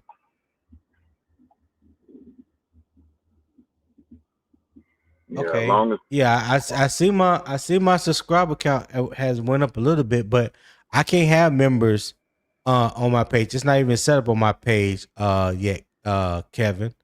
I know it's on CJ's, but it's not on mine. It's not on mine. So hold on. Red Swan said, quick question, Tony. Do you feel that Darren Waller is a big deal signing for you guys? I think it's a big deal for the fact that I've been saying, I know quite a few people have felt like we need to upgrade in the wide receiver, not the wide receiver, in the tight end room. I do believe he gives us something that we do not have right now in the tight end room, and that's a true pass catching tight end, a true receiving threat from the tight end position, someone that the defense has to account for, know where he's at, know, kind of not be scared, but they have to be a little bit more worried if whether he's going to block or whether he's going to, run a route. Exactly. I don't think he's known for much of a blocking tight end, so you definitely going to see him run routes. You can split him out a little bit as a wide receiver. I mean, there's a lot of things you could do with someone at 6'6" and a half, 6'6" and a half, and about 250 pounds. That still got good speed, got great hands. So yeah, that's something that we haven't had on this offense in a while. So yeah, I would say that's a big deal, Red. The I, issue I said has any. Go ahead. What you think, Zip? You think it's a big deal? I think it's a real big timing because when you think about the receiver room and how a lot of them are unproven for the most part, and then when you Mm-hmm. when you also look at the running back room, and without Chuba out there, you really don't know what we can throw at you. Having a Darren Waller is somebody that takes the attention of the defense off of the backfield, so to speak, and the wide receiver core. So I think it just opens up the offense all the way around. If you're going to sleep on our wide receivers and, check Darren Waller, then Tet and Coker are going to have a field day on you. And if you're going to try to lock down one of those two, then we got Darren Waller that's going to get wide open. So I think that was a big signing. Right. Yeah. Okay. Damo, what's happening? What's going on, Big Tony? What up? What up, Zip? What up, Domo? Man, good morning to you guys. What's going on, chat? What's going on? What you think about the question that Red answered? And I'm gonna show you. He said he just curious because Zadarius is 5 days older than Waller. Okay. I might need you to repeat That- your that- question because I just got out the car, so I lost connection and all, and I had to come connect. He to said, "Do you feel that Darren Waller is a big deal signing for you guys?" I want to say in the right offenses, yes. Damn sure, yeah. And our offense is yet to be seen because we don't use our tight ends enough. So I ain't gonna lie. Like, does he open the offense up? Yeah. It just depends on how what's my name? Coordinator. It just depends on how he sees it, but what his offense is going to look like compared to what Dave's was. I just want to see what Brad can do. So I'm gonna say it does open us up, but it's for damn show, yes. And hey, hold on, Damo. Hey, Zip, mute your mic for me, Zip. My bad.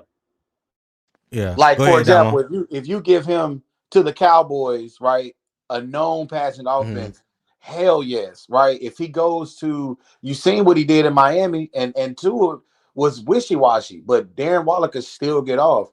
I think he does add elements to this offense that we really desperately need, especially with Brazel going down and with Excel and some other guys not really being proven yet. We know Darren Waller can stretch the field at the tight end position. And right there, with him also being on the line, also being able to block well, he could definitely contribute to our team and our offense. So I want to say yes, but I don't want to. A part of me doesn't really want to say yes, only because I don't know what our offense is going to do with our tight ends this year. I don't even know if Darren Waller really gets to see the field. We really don't know, because I know for a fact in Carolina, it is about politics. And I pray that we do get to a talent-based system where it's a proven-based system where when you prove it, you get to use it. Whereas I feel like a lot of guys are proven and they are losing because they are just not in the favor of the politics. Wow, Damo, for real. Well, so expound on that a little bit Yeah, I more was for me. gonna say, Why do you believe that is politics, over production? because sometimes like let's be honest, it was so bad last year that they had to move Coker up. But that's what it takes in Carolina for someone who comes in undrafted to make a name on this team. And I don't know if it's like that for other organizations because we've seen great organizations bring guys up that have the talent. Like Cam Gill, I keep talking about him, right? We shouldn't be talking about how can he make the roster. We should know for a fact he's making the roster because of his play. You know what I mean? But literally, he would not make the team simply because the coach just likes the other guy, man. Whether he's proven or not, the coach ain't gave up on that guy yet. And it's like, that's what I see politics as. Also, when were you drafted, right? We picked you up here. We don't want to move on from you because that's going to make me lose my job. So now I got to keep you in this position outside of this guy who's been working his ass off, who is proven he's going to be losing because he is not on the side of politics. He is not the favorite position right now.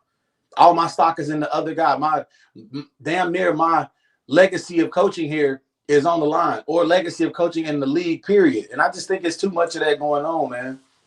Like Jaycee Reed, like honestly, man, there's no reason why he does not make the team. Stop talking to me about work and let these unproven guys get to show it in preseason if it really don't matter.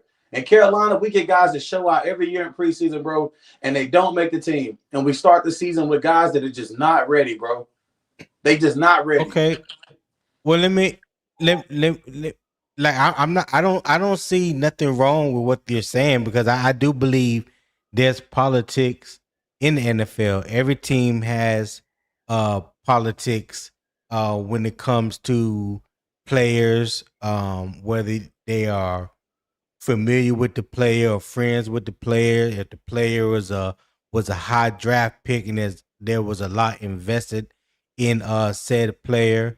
And you're right as well when it comes to guys that we have deemed or that we feel like should make the team but don't make the team.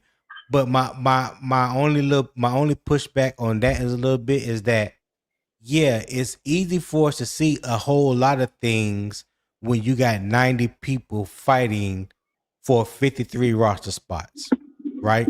So right now there's about 12 or 13 wide receivers in Carolina's camp right now. Carolina under Dave Canales has only been known to carry 7. He's carried 7 the first 2 years, right?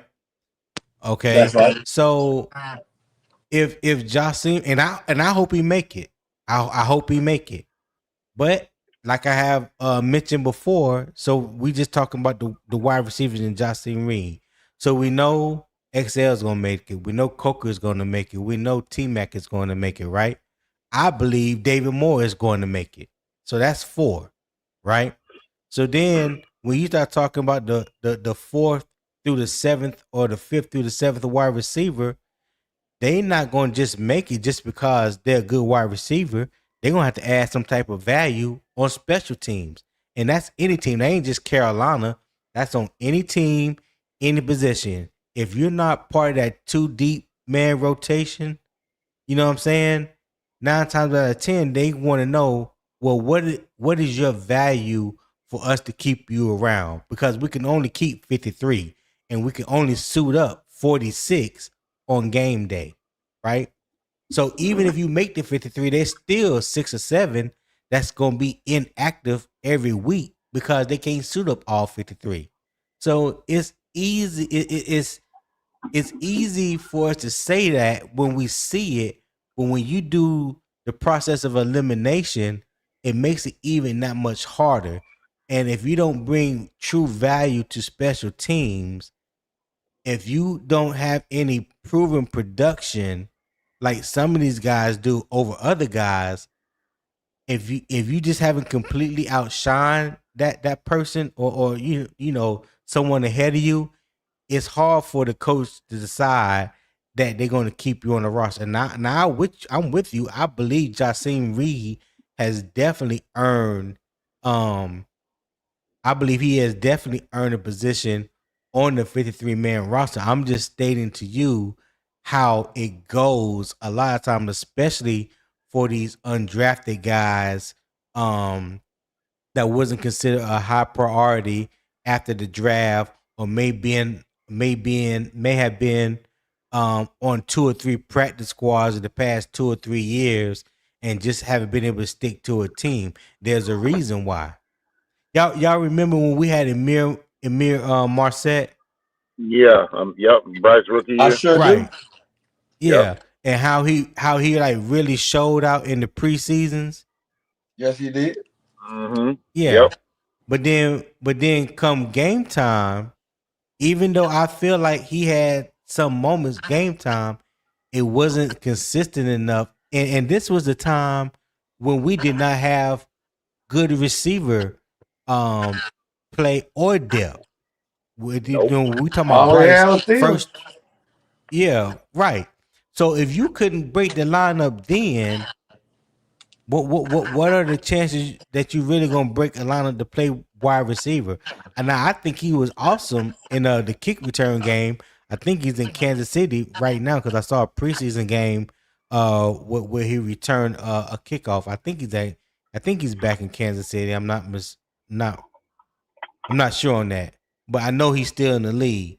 But he hasn't broken into anyone's wide receiver core.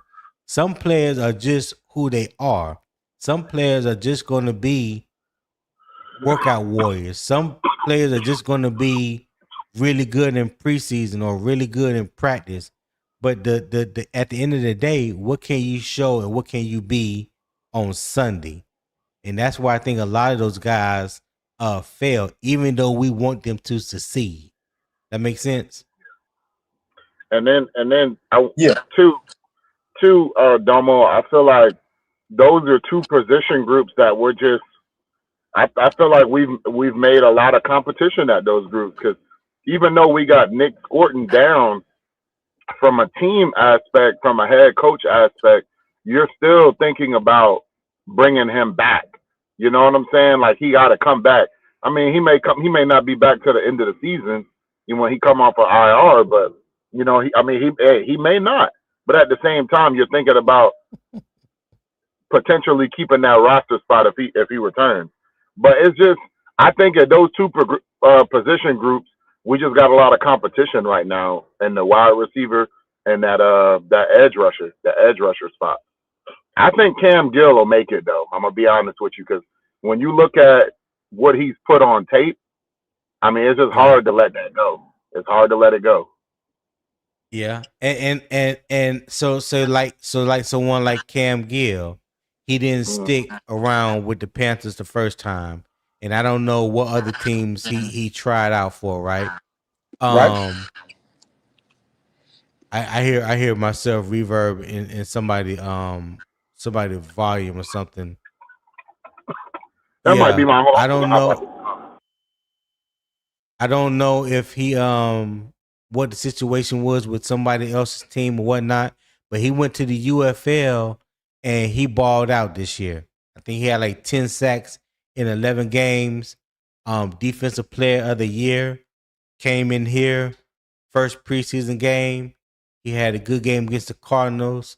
Had a better game against Buffalo, in my opinion. So he building and stacking week after week, game after game, and I just hope it translates to him getting a spot. It didn't work out for him the first time, but maybe this time it works out for him. So, all you can do is go out there and put what you got, show what you got, and put it on tape. Yeah. I could tell you right now, his name is popping up a lot more in terms of, splashes made and things like that than it was before. I remember when we had him before and he was just a name that we just kind of mentioned as depth, but you never really heard of him making that many plays like that the last time we had him. This time around, I mean, they've been talking about him in practice and all of that. And then we seen what he did, first time on the field. So I think he's poised to, show that he want to stay this time. Right. And real quick, because go ahead. Go ahead, Damo. Go ahead. Excuse me, I was eating. I would just say honestly for him, for Cam Gill, like to take so much time, I want to say off of like not making rosters and just having to always go back to the starting board. There's something about that that's helped him build his career up because I went to a UNC game, man. I went to watch my Tar Heels play like 2 years ago, and I got to meet So I knew you one. was a good man, Damo. I knew Yeah, you was a come on, good bro. You man. know it, bro. I got to That's actually. right. My cousin was dating one of their receivers, right? So they kind of grew up in a Okay. relationship. Blah blah blah. They just got to college. He was red shirting. No, he wasn't. He was actually playing. Um, so we go there. I got to go with his family. We got to actually see the team walk out. I'm back there with the parents. Now you know it's Ivy League, so you know you got NFL guys there, ex Panther players there. Like I'm talking to all these guys, right? And I'm hearing how they're talking about their kids. Like it kind of messed my brain up because most of them, bro, don't even want their kids playing. They don't even really want their kids playing until their junior, senior year. And I was like, why would that be? And I'm asking these questions and I'm just sitting there like a fly on the wall. And they was like, you know, it's all about getting them to get the education and their development. So I'm only going to focus on the development. Get there, train, stay healthy. You ain't got to worry about playing 4 years, beating your body up. Train for 2 years, get your body right. And then the 2 years that you get to start, go out there and put your best foot forward and get on tape that way. And a lot of times it helps guys play smarter, play faster, and also be stronger. So for Cam Gill to get all the way to the league, and then he's having to take so many back seats behind guys that are talented, I feel like he's only worked and honed his game, and he just got better, bigger, faster, stronger, smarter. And it's like Right. now he eventually may have the opportunity for his name to actually live in the lights because it's something about a man that's been beat down and never quit his process of getting better and knowing that he's going to have a shot one day. And I know that's probably a lot of guys in the NFL, but I do think Cam Gill has that shot, bro. So I just want to say for him, that is a reason. Mm-hmm. It's not a coincidence that he's showing up on tape the way he is. He has put that time in, bro. You know what I'm saying? You want guys that are hungry like that, guys that are starving, especially like Right. guys that know that they supposed to be there, man. Some guys talking, but some guys know I'm supposed to be here, bro. So like that's kind of like why I'm rooting for a cat like that because he's put the work in. You can see it. Yeah. Yeah. And sometimes it takes longer than others to get there. You know what I'm saying? Like Yes, sir. everybody's journey is not the same. You know, No. some people may get it on the first. Some people is gonna get it on the first try. Some people it may take the second try. Some people it may take the third or fourth try. As long as you're not giving up, you know what I'm saying. As long as you believe in yourself, trust in your abilities, um, and keep getting better, keep stacking days or whatever. Eventually, hopefully, it's going to pop for you. I'm gonna bring up Nick real quick, and then let me show this real quick because I didn't go over today's injury report. So let me bring that up real quick. So yes, of course, Darren Waller, we all know, is officially on a roster transaction. He has signed. In the corresponding move, the Panthers did waive Josh Gray. Um, Nick Hampton has reached an injury settlement, so he has been officially waived by the team, even though it was announced last week. Chuba Hubbard is still week to week. I don't believe he's going to play this week against Jacksonville. Haynes King, um, Dave Canales already said that he won't be available for Jacksonville practice or the game Friday. So, Haynes King fans, I know you guys are probably upset. You know, so yeah, you gonna have to wait another week before you see your king. Okay, so just pipe down. You know, let the man get healthy, and then get back there on the field and do the wonderful things that you know he can do. All right. Will Just one Lee the game, Hank. third came out. Yeah, Will Lee the third has a growing tightness, so he's being monitored right now. I saw the depth chart come out yesterday, and he's third on the depth chart now. So he has regressed a little bit. So hey, shout out to Will Lee. I'm pretty sure he's still going to make the team, but right now he's third on the depth chart. Zakeet Weekly is second behind Nick Scott, and to some people believe that he even may be pushing Nick Scott. All right, I don't know when that may happen, but I can see that happening possibly sometime this year. I wouldn't be surprised if it happened. Let me say that. And Jaycee Reed, his calf, so his status is pending right now as well. So we may or may not see Jaycee Reed come Friday in the preseason game against the Jaguars. So that is all the updated injury availability and roster updates and transactions. All right. So Nick, what's happening, dog? What's good? What's good, man? How you doing? Man, I can't call it. It is what it is. How you doing, dog? I'm doing good. Out here doing parent stuff, taking kids to doctor's appointments and stuff. Yeah. Okay. Is that a prowling veteran? Yeah, that's prowling veteran. Damo, don't start, man. Don't start. Hey, don't tell Damo. Hey, look, Damo, don't listen. It's early in the morning. I'm very calm. Yeah. You don't want to wake a sleeping beast. I don't want to wake the sleeping giant up. Didn't I tell you I've been doing my push-ups and I'm ready to debate the world now? When I do my push-ups, my brain work a lot faster, so I can debate you, PPP, and Tony at the same time with my eyes closed, hands behind my back. If you debate, listen, I'm gonna let you know right now. You're not ready for that, Damo. You got better luck debating me and at least we ain't gonna hit you with no nonsense. You go out there with PPP about to throw haymakers. Yeah, PPP gonna take me too far left. He gonna take me to deeper waters that I need to be in. You know what I mean? Yeah. You go ahead and leave that one alone. I have decided I ain't debating with PPP anymore either. Why won't you, man? We gonna talk about that another time. Y'all have to debate each other. Tony, you got to debate everybody. Y'all can't give up because it'd be some of the best content you could watch online. I'm not gonna lie. That is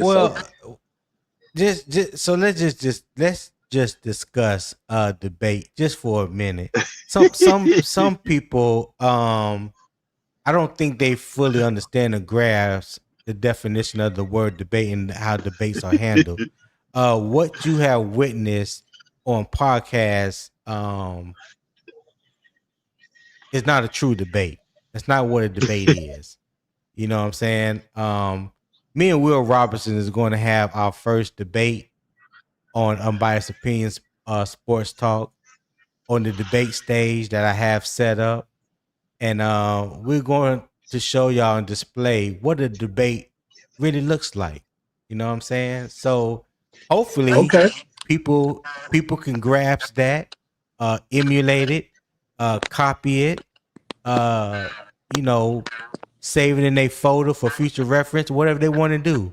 But yeah, what you have witnessed thus far is not a debate. Trust me. I don't care what I don't care what people try to tell you that it's a debate. It is not a damn debate. I just subscribed to the to Unbiased. What is it? Unbiased Sports Talk. I just subscribed to it. Did it come with a T-Mac jersey in white or? Well, shit. Let me go subscribe to my own channel and see if I can get that perk. You might know something I don't know nothing about. Hold on. Hold on, player. Let me find out YouTube done did something I don't know nothing about. Man, it'd be so funny. I'll be doing that in person too. I'll be talking to people about getting me a T-Mac jersey. They be like, "Man, Dom, anybody buy T-Mac jersey, man?" Yeah. I'll be like, "Well, be like that then, stingy with your stingy pockets." You know what I'm saying? Yeah. So Nick, talk to me, man. So the Carolina Panthers put forth a piss poor performance against the Buffalo Bills Saturday. We got the joint practice with Jacksonville tomorrow, and then we have the preseason game Friday. What? Because I haven't talked to you since the game. What did you dislike? What did you dislike the most in the Buffalo game, and what do you want to see Friday in the preseason game against Jacksonville? Well, I'm gonna tell you what I just like the offensive line, but at the end of the day, I'm gonna just I want people to realize that I don't really I'm pretty sure Tony has heard me take this. I take preseason for a grain of salt, man. I think Tony has heard me say this too. I don't Yeah. I don't invest emotionally highly into preseason. The preseason is I don't think a lot of people know a lot of things about the preseason. I think people think that they go out there prepare the same way for these preseason games. I want y'all to know the coaches do not do that. The coach, I think they don't understand that the goal is to put these players in stressful situations and see who succeeds and who doesn't succeed. See who stands out and other things like that. If you're game planning for a team, usually you're trying to put these players in the best positions to automatically show their strengths. Right now, it's about cutting this roster down to 53.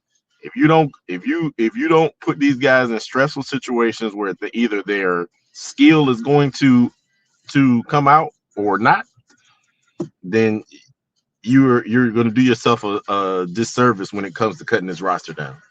So, I am not highly invested in preseason. You've seen teams come out here and you've seen teams go over and what y'all then come out here and win 13, 14 games. So I ain't really that is preseason true. is preseason. Preseason is preseason, and I ain't gonna. I would prefer them to put a better standard out there on the field, but it is what it is, man.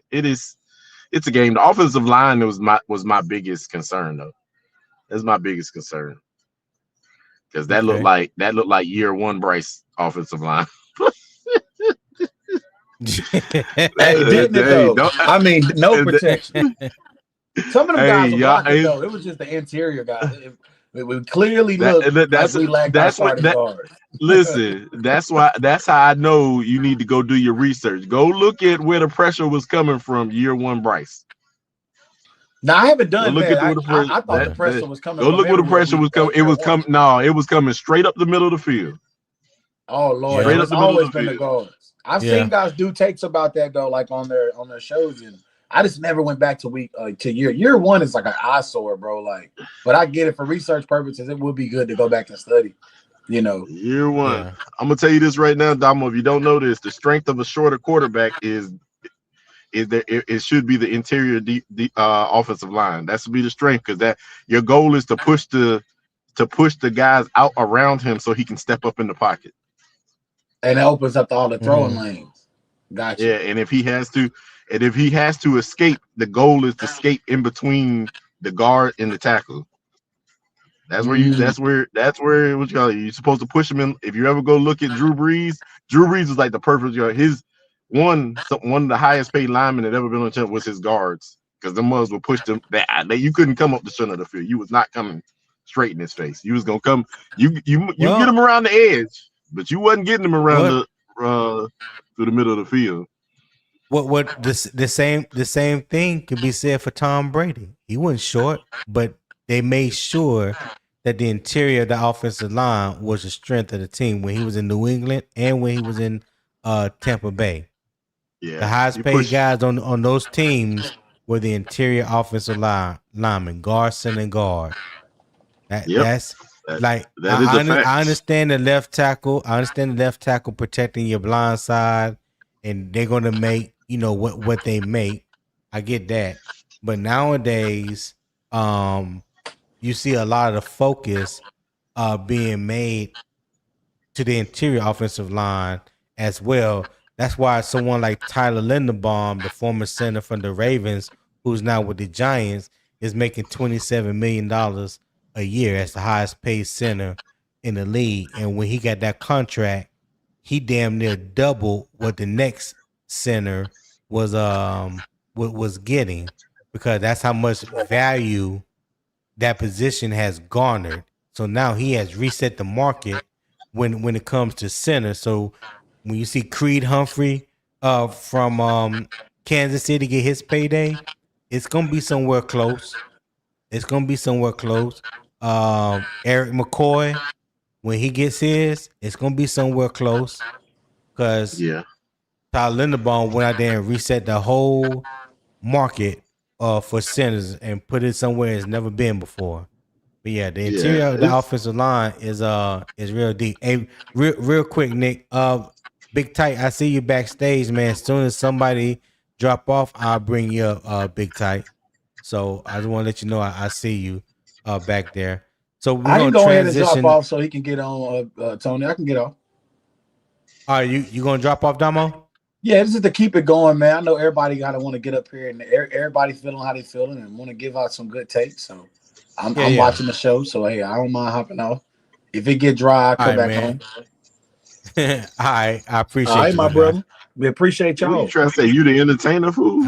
Well, it's not that. It's more like sometimes, like I just like to sit back and listen. You know, I don't know it all. I don't always have to give my take. You know what I'm saying? Sometimes I just want to see what everybody else feeling like. Actually, that's just really naturally how I am. But am I the entertainment? Absolutely. Yeah, I figured. Hey, Damo, we'll holler at you, my guy. 336 says, "Get Damo the hell up out of here, Tony."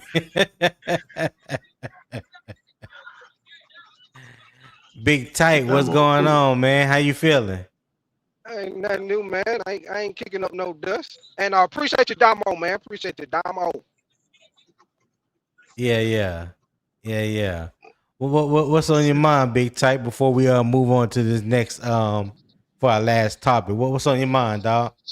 Hey, I just wanted to say, man, when it comes to the preseason, I'm not one of them guys that say I don't really put nothing on the preseason. I'm 50-50 on it. I'm 50-50 on it because like as far as winning the game, I don't care who win the game because the starter's only gonna be in there for a little while. But you do want to see some positive plays. You do want to get a sample take of what of what your offense or your defense is looking like. And a lot of people say, you know, it's basic, it's vanilla, but you got to remember the other team is doing the same thing. They're not scheming either, but they're still trying to get positive plays to get a look at certain players. I think they saying, Tight. I think they saying your mic is crackling. I hear crackling in your mic when you talk. Yeah. Is it how is it now? Is it still messed up? Yeah, just a little bit. It's not as bad. I can hear you clearly, but couple people in the chat, Jay Issue say your mic. Okay, if I need to, I'll jump off. I'll jump off if I need to, because I'm on my headset. I'm in this truck. So if it's doing that, it might be because I'm on this headset. Oh, no, I can hear you. I can hear you clearly though. Go ahead. Okay, I was just saying, you know, both teams are running basic. Neither team is scheming for what either team is doing. So you still want to see your offense have some positive plays. So just like Buffalo or anybody else in the preseason, they're moving the ball on offense. You want to see your team move the ball on offense. You're not scheming, but you want to get some positive plays. And my thing is, I love the fact that they do joint practice. I put a little bit more on joint practice because now in joint practice, you can see more individual stuff, like our rookie offensive tackle. He gonna get a real test in joint practice because those two defensive ends for Jacksonville are probably two of the best ones. Okay. Hey, Tight, do me a favor, jump out and jump back in and see if that clears up the static. Okay, I'll do that. All right. Okay. What's up, Miss D1 for you, 1983? She said jump off and come back in. What's going on? I appreciate you for tapping in, D. Thank you, ma'am. Hit that like button for me. Hey, guys, we've been in here for 2.5 hours now, and nobody has shown love to the PayPal. I would greatly appreciate it if you show love to the channel. Hey, Zip, mute your mic for me. Or is that Nick? Yeah, that's Nick too. Hey, I'll put the QR code up here at the top right. Scan that QR code, man. If you're enjoying the conversation this morning, enjoying the vibes, the debate, the energy that Morning Kickoff with Unbiased Opinion Sports Talk is bringing you this morning. Show support and love to the channel. I would greatly appreciate it. All right. In the YouTube chat, there's a pinned comment that take you to the PayPal link. I believe it's pinned at the top of the chat. All right. So you click that link, donate whatever it is that your heart desires or whatever, leads to you donating. I would greatly appreciate it. That goes right back into the channel. My daily goal is $25. Again, not trying to pay rent or a car note, anything like that. Just $25, and that money goes right back into the channel. I'm here 5 days a week, Monday through Friday, 7 a.m. Eastern time. All right. So yeah, if you are loving everything that Unbiased Opinion is bringing to you, show love and show love and support to the channel and donate. I would greatly appreciate it. And if you haven't subscribed to the channel, if you are currently watching through Armchair GMCJ channel, open up another browser on your laptop, desktop, tablet, or phone. Go to youtube.com /@ UO Sports Talk.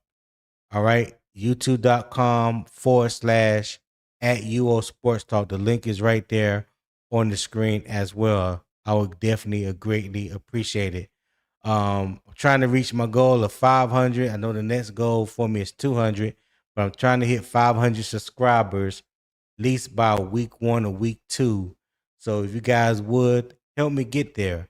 Again, like I said, I'm here 5 days a week. Tell a friend, co-worker, family member, another Panther fan that may not know anything about Unbiased Opinion Sports Talk. Let them know what the vibe is. Let them know what the conversation is like. Keep it football for the most part. We have fun. Talk a little junk, all that. But it's strictly football over here. All opinions are welcome. That's for facts. And just having a good time, and I greatly appreciate it. All right. It's Donna B. I'm sorry, Donna B. I had a I think that's what I was trying to say. See, I remember when me and CJ had two fans in the stands, you would come up under D1 for you. It wouldn't say Donna B. It would say D1 for you. So that's what I was referring to. My apologies, Donna B. I appreciate you for being here as well. Okay. I knew who I was talking about. Maybe it didn't come out right. Maybe it didn't come out right. So my apologies. All right. CJ Nasty said, good morning, CJ and panel. Jay Nasty, another one. I know you watching through CJ channel. Hey, subscribe to Unbiased Opinion Sports Talk. I'm going to drop a link to the panel in the chat. And if you click the avatar, it will take you straight to my page and you can subscribe there. All right. If you can't get to the link, you can click the avatar right there, right beside UO Sports Talk, and it would take you directly to my page. Kevin Falkery, let me put the link for the PayPal because I don't have a Cash App because Cash App is not available where I'm located. So I do have PayPal. Let me drop that link real quick if you want to give a donation. Or the QR code is on the screen as well, Kevin. You can scan the QR code, but let me put the link in the chat. All right, the link is in the chat now for the PayPal. All right. So protection is 5 people working as one. Carolina secondary is trying to build that same connection from the back end. So this brings us to our last topic of the day, and it talks about the secondary triangle. So it's talking about Jaycee Horn, Mike Jack, and Nick Scott and how they define Carolina's defense. All right. Can Horn, Jackson, and Scott define Carolina defense? So here's the facts first. Jaycee Horn, Mike Jackson, and Nick Scott were three constants in Carolina's secondary last season. Horn played 90% of Carolina's defensive snaps. Scott played 98%, and Mike Jackson played 98%. The Panthers have described Horn as an aggressive playmaker, Jackson as a calculated anticipator, and Scott as a key contributor. All right. So a secondary becomes an identity when its communication survives motion, route exchanges, play action, and extended plays. Horn's aggression can create turnovers. Jackson's anticipation can keep the coverage structure intact. Scott's communication can prevent a coverage from falling apart after the snap. But all three still need a pass rush to force quarterbacks into difficult decisions. So my first question to the panel, and Nick, you can go first. Can Horn, Jackson, and Scott be the identity of this defense, or is it still all about whether the pass rush shows up? What say you, sir? Shoot, that is a hard situation because I think it goes hand in hand because I don't feel like you can cover forever. But I do believe that I think they can get the job done, and I did see some things from the pass rush that we ain't seen in a long time. So I think they're gonna work in tandem this year. But yeah, I do believe it does. They go hand in hand. I don't think you can have. I think you can have a good secondary without pass rush, but I don't think you can have a great secondary without pass rush.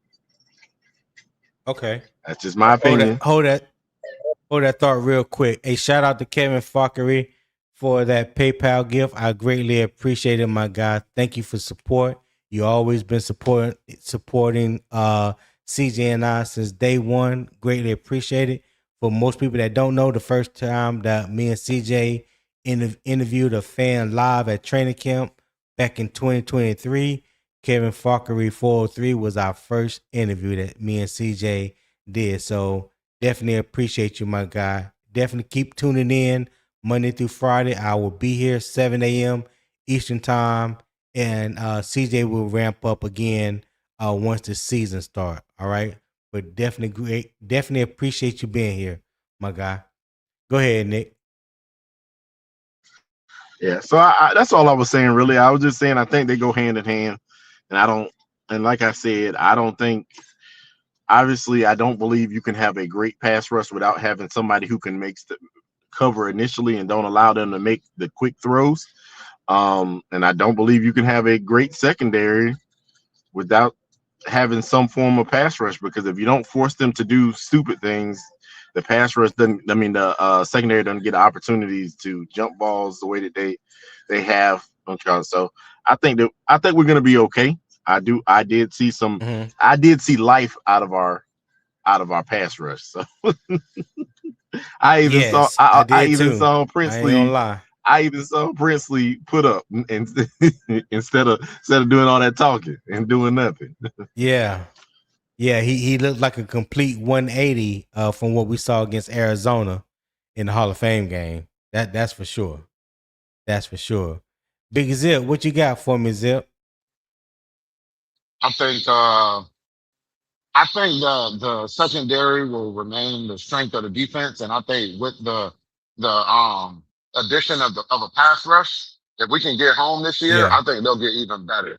I think they'll get even better. You know, I see Devin Lloyd putting his imprint on this team. Um, man, I'm excited for this defense this year. But I think the secondary gonna remain the strength though, Tony. Okay. Rashad, welcome, Yeah. my brother. Thank you for joining the panel today. Rashad, what's going on? That's good. Yeah. Had a little late morning. Yeah, I got there, Yeah, got no, up. nope. I was like, damn, it's already 9. Yeah, Tone already been on for about 2 days. Let's see. Let me get on here for a little minute. Yeah, yeah. Well, Yeah, listen, yeah. did you hear the question? You said something about the I heard them answering the question. What you say you? So You said something so about this so let me pass rush and so this let one me more. ask the question. Let me ask the question again. Can Horn, can Jaycee Horn, Mike Jackson, and Nick Scott be the identity of this defense, or is it still all about whether the pass rush shows up?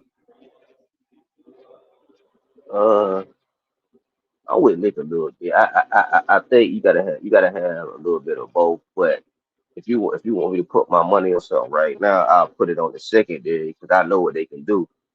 Um, Okay. but as far as like the pass rush, man, I mean, I I'm also what Nick said, man. Like he pretty much said, anything that I'm thinking right now. So I mean, I- I'm just go ahead with that, man. I ain't even gonna repeat what Nick said, but I'm pretty much on the same train, man. You you gotta have pass rush. You can't cover people for 10 seconds, 11 seconds in the NFL. You gotta be able to get some be able to get some pass rush on those guys, man. So Right. man, yeah, let me go ahead and stop being long winded. But yeah, man, I'm just go ahead with Nick, man. I think yeah, it got to go hand in hand, man.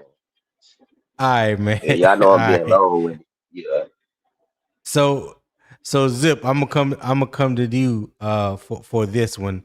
Um a lot has been made about should JC Horn travel with the number ones, and now that it has been talked about, and he's even talked about being able to play more in the slot this year. How much freedom uh should Carolina give JC Horn? How much freedom? How much freedom should Horn have? I think he should have full freedom. And I think that's something that would also elevate the defense because when you know where JC Horn is going to be, pretty much like how we've been deploying the defense, it kind of makes it easier to game plan around that. But when JC Horn is traveling and if he's in the slide on opposite ends of the boundaries, you know what I'm saying? It kind of makes it hard. You got to make that quarterback read the defense. It's not so much a premeditated playbook they running out there with. He got to go out there and read that defense to see what the fuck JC Horn at. You know what I'm saying? Right. So I think with him beginning to move over into the slot, that'll help. That'll help as well, man. And that's going to unlock the secondary even more. And then when you look at another thing too, when you look at players like Jackson Smith and Jigma, who was killing people from the slot last year, you know, I think that's what we're trying to prepare for, those killers in the slot. You know what I'm saying? Right. Right. I got you. Rashad, what you think? Should JC Horn have more freedom? yeah. I mean, yeah, he's the number one corner on the team, one of the best cornerbacks in the league. He was a Pro Bowl last year. I don't know what the other corners did last year, but he damn near looked like an All Pro. I don't know if he made All Pro. I don't think he made All Pro, but he looked like an All Pro at times. And him being the number one cornerback, I think he can play his own and he can go one on one. And I don't think Mike Jackson is a good one on one slot. He's not a slot guy. Shaw Smith Wade, he's decent. Corey Thornton been getting chewed up all training camp. Will Lee is a rookie.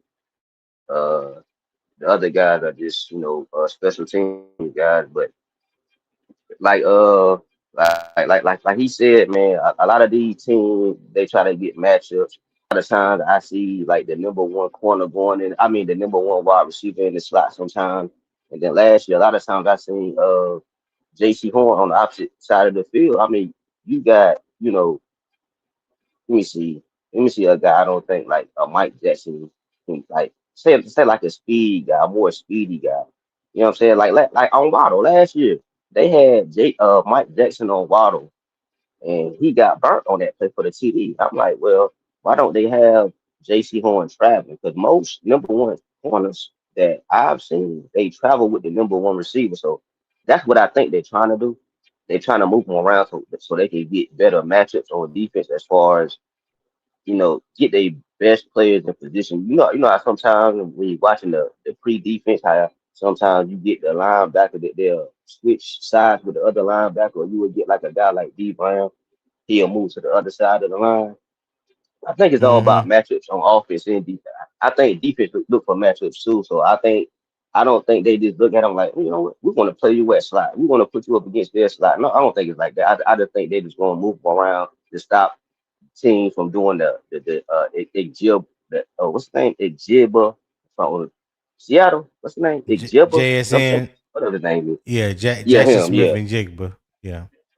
yeah. They put guys like him in the Okay. slot. So I think that's what they're gonna do. Put him in the slot so he can cover those number one guys that seem try to be slick and put him in the slot and move him around and stuff like that. All It's right. good for him Nick, though. I what you like it. got? What you got, Nick? Um, I mean, I've been waiting for this. I've been waiting for this. What y'all, man? I've been. I think that him traveling will help a lot. Like that game. I'm gonna tell you the perfect game. That game against Cincinnati when Dago when he was over there with JC one time, and then they started moving him around, and Chase went absolute crazy on us. Hey, so I move let these bugs have to work for it. That's all I'm saying. You put your Yeah. best corner on them, they gotta come with their best performance. And usually what'll happen is obviously if you got a great player that's like Jamar Chase or something like that, they're gonna get theirs a little bit here and there. But if you got your best corner Yeah, on there, it usually goes back and forth. It usually goes yeah. back and forth. Nobody want to Mm. So see. Yeah, no, nobody want to see the defense get burned by the number one receiver, and you got Shao Smith Wade or Mike Jackson. They want to see if we're gonna get burnt. I want to see Jaycee Horn get burnt by the number one guy, not Mike Jackson or Shao Smith Wade or Nick Scott. Okay. All right. I had to respond to Milo real quick because I know he meant offense.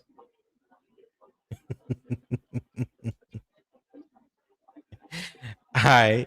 So Nick, I'm gonna come right back to you. Do you think Mike Jackson is the right compliment to JC? I do. I actually, I got a newfound love for Mike Jack. Mike Jack actually watches film and he reacts to what he sees in the film, because I don't know if y'all watched that clip of him where he told you the first time he played with Puka and them, they ran a play. They ran a play and the play broke off into the inside and he knocked it down. He watched the game where they played against the Lions. They ran the same play, but instead of breaking off on the inside, he came to the outside and he caught a pass on the seam of the field. Mm-hmm. And that very next game that they played them during the playoffs, when he got his second interception against him, he watched that he knew there's absolutely no way they were going to run the same play at him. And as soon as broke off to the outside, he came, instead of following him up the field, he got in between the throwing lane and he went up and got that ball.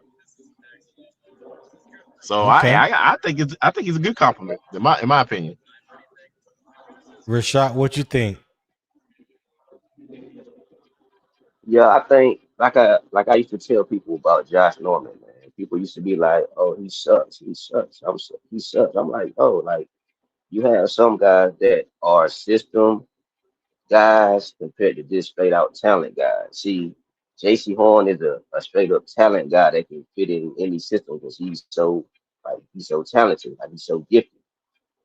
A guy like Mike Jackson, you got to put him in the system. I mean, you can't put him in a man coverage type of defense because he gonna get burnt. That's just a matter of fact. He gonna get burnt. Right. So that's the fact that Evero runs a cover two shell. I think that fits what Mike Jack does well, and he's like I said, he's mastered the Everode system.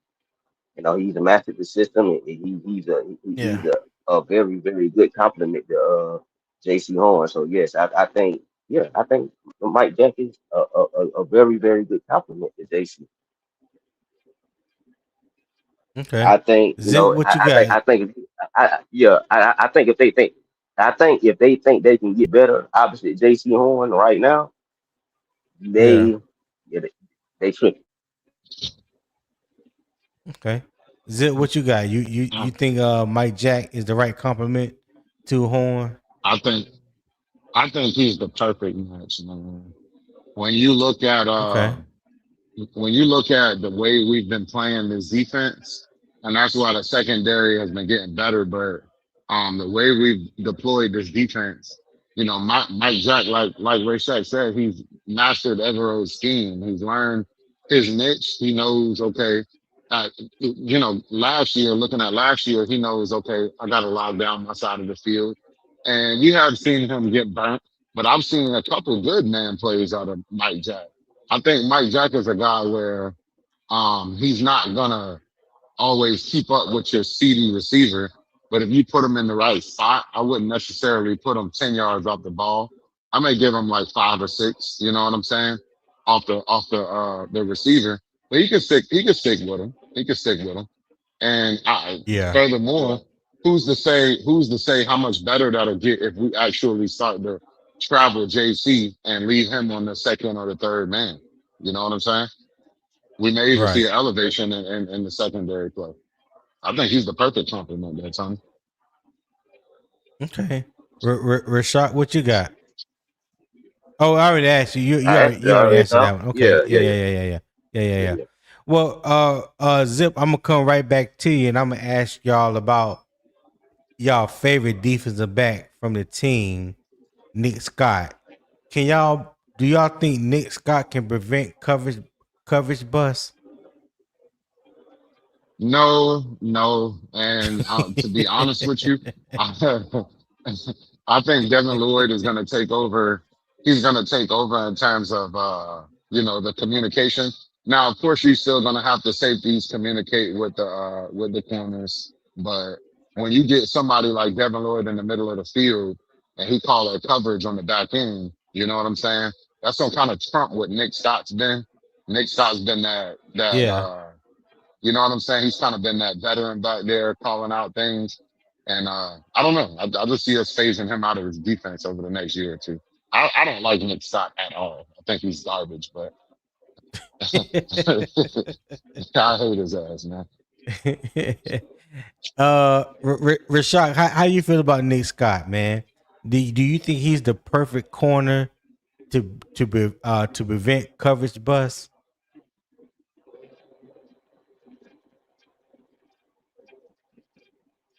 I'm just here so I don't Come get on, burned, Rashad. boss. Nick Scott, man, nah. I mean, nah, he's basically the David Moore of the defense.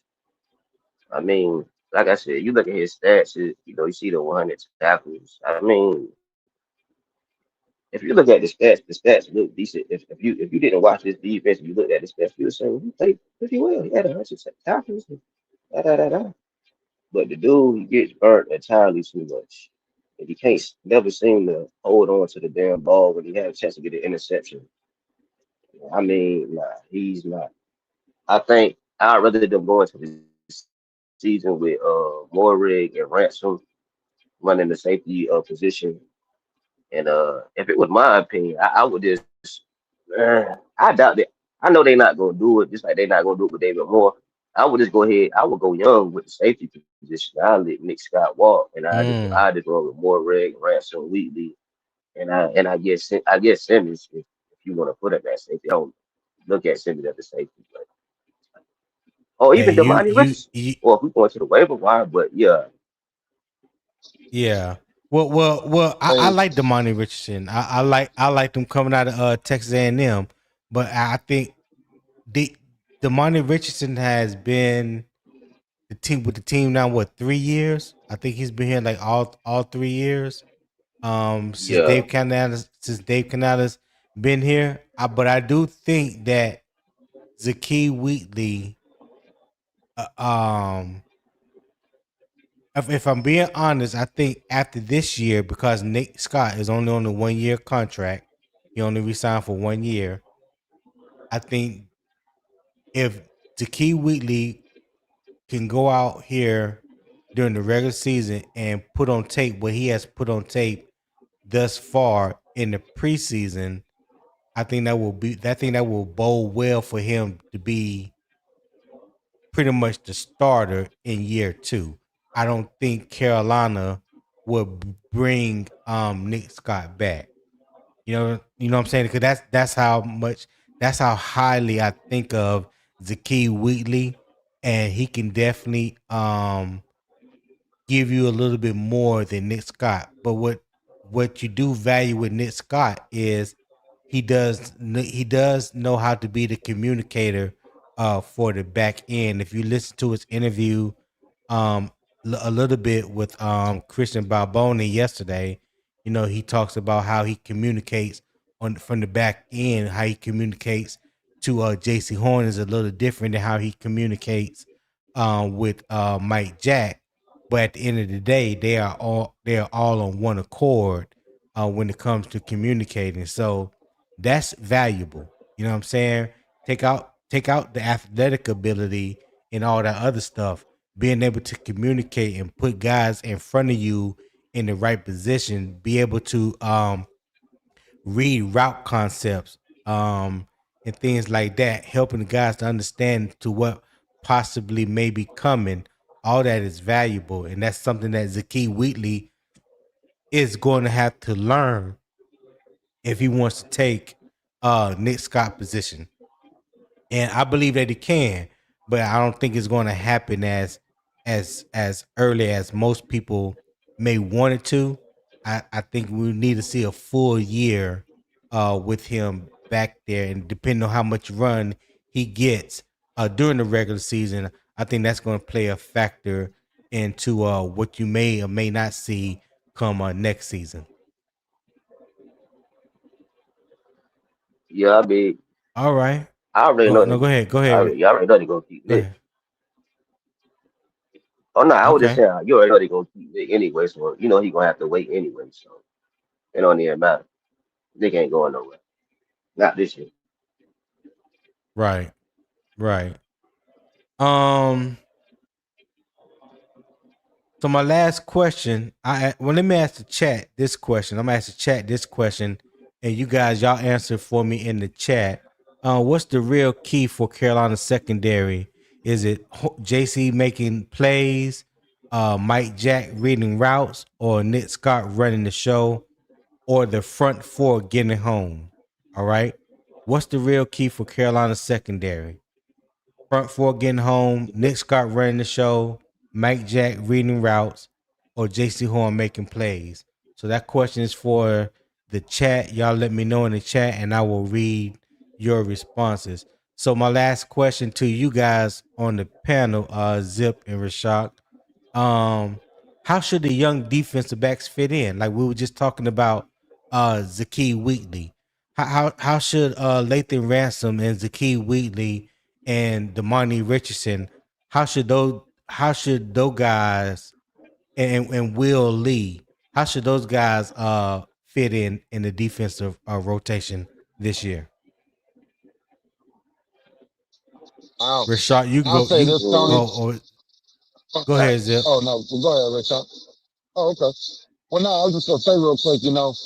I feel like the biggest thing, especially for Jaycee Wheatley, is taking notes on what Nick Scott does on and off the field. You know what I'm saying? He's gonna have to pick that communication up, like you said. And for a lot of people who really take football serious, and I think Jaycee Wheatley is one of them, that communication ain't really hard because it's kind of the same things, just different terminology. You know what I'm saying? From level to Mm-hmm. level. Um, I think the biggest thing for them though is they're gonna have to lock in and see what these veterans are doing on this defense. Lathan Ransom, I would put him directly behind Trevon Moehrig in terms of what it is he's doing. You know, he should be learning from him. And then I put Jaycee Wheatley with Nick Scott, and I would specifically let Jaycee Wheatley know that don't take up none of them bad habits. Don't soak none of them bad habits now. You know, all of that hip not turning when it needs to. You know what I'm saying? We need you to be better in zone, shit like that. But when it comes to that communication and looking at how Nick Scott prepares his body for the season, you can learn a lot from that. You can learn a lot from that. You know. Right. Twan Don, what's happening, my brother? What's What's happening going with you, on, Tony? Greek? What's up, Greek? How Man, you I doing, can't Trap? call it, man. I What's going on, can't call Gas, it, brother. Racesack? What up, Tom? What up, Sweet. Tom? Good day, Well, man. I had to come over and support Tony, man.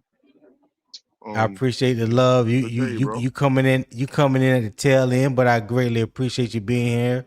No matter what, dog. I got up 30 minutes ago, so I got the day off today. So so sleeping in. I got you. I got man. you. I came in the right time though. I heard, Go ahead. No, go ahead. No, I heard y'all discussing Jaycee Wheatley, and that was one of the guys that I wanted Carolina to go draft. You know, I talked big time about him. So when we got him, and I was so impressed. You know, and I'm you know, I think he's gonna be one of them ones, man. You know what I'm saying? And what he's already leading tackling in preseason for us. So Yeah, he has been the leading tackler thus far in the preseason, for both games. So that is definitely the truth. I didn't know much about him before the draft, but I have liked everything that I've seen from him thus far. Everything that they talked about him being, as far as being a sure tackler, having a quick first step, being able to get from the deep safety spot, you know, to fit the run, you know, real quick. You know, he ain't afraid to put his face mask on you. You know, sure tackler, ball hawk. I like how he knocked the ball peanut punch, on Bam night in the Arizona game. So yeah, man, I've been highly impressed. With this game thus far, and I just wanted to see him continue to continue to build on what he has shown thus far. Learn the ins and outs of how to be in a pro. Not only picking the brain of Nick Scott, but pick the brain of Trevon Moorick, or you know, Jaycee Horn, Mike Jack, all those guys. I mean, all that information is valuable, and I just want to see him continue to grow. And I think the sky's the limit for the brother. I think the sky's the limit for him. You know. So he's around my a lot last of great guys. Yeah, he is. He is. So my last question was, how should the young defensive backs fit in? So that's talking about Jaycee Wheatley, Will Lee. You know, you could throw Damani Richardson in there, even though he really hasn't gotten any burn in the 3 years that he has been with us. But how do you think those young defensive backs should fit in the rotation this year? If you guys allow me to go first, look, I mean, it's just like what you just said, Tony. I think you already answered that question before we got to it. It's just, you know, you got a lot of great guys around you. I think the way that they fit in is communication with the guys that are already there. I would love to see Jaycee Wheatley learn the instincts of Morig, you know what I'm saying? Hitting and timing of Branson, you know what I'm saying? Those type of guys, man, you know what I'm saying? And You sound low, Twan. You sound low. Is it super low? I thought that was my phone. No, that's Twan. Because I got my mic. It's I got low. my mic turned I mean, up. I can hear you, but it's low. All right. Let me turn mine. Yeah. Yeah, it's low though. All right. You guys go ahead. You go ahead. I'm gonna turn mine. All right. Rashad, did you already answer that question? That was Zip answer first. I think that was Zip to answer first. Go ahead, Rashad. I mean, go ahead and answer that question. Look, I think they pretty Yeah, I think you pretty much said everything I was gonna say, man. I think ransom. I got ransom number two. I mean, are you like asking this who would we like to see, or who do we know or think they gonna do? Who would we like to see, Now or what? I'm just asking you, how Yeah, should the young defensive as far backs as the fit role. in the rotation? Yeah. Yeah, as far as I they roll. mean, How should they fit in? I mean, I see this as pretty much a learning year for both of them. If you want me to be real with you, but go ahead, Tweet. Go ahead. Okay. What about now? Yeah, we're hearing you now. You sound like yourself. Yeah, yeah. All right, all right, good. Yeah, I have my mic sensors all the way Oh, now it went back low again. I don't know what all happened right, to him, but it went low Go um, ahead. again. I got that. I got that. Hold on. All right, it should be good now. All right.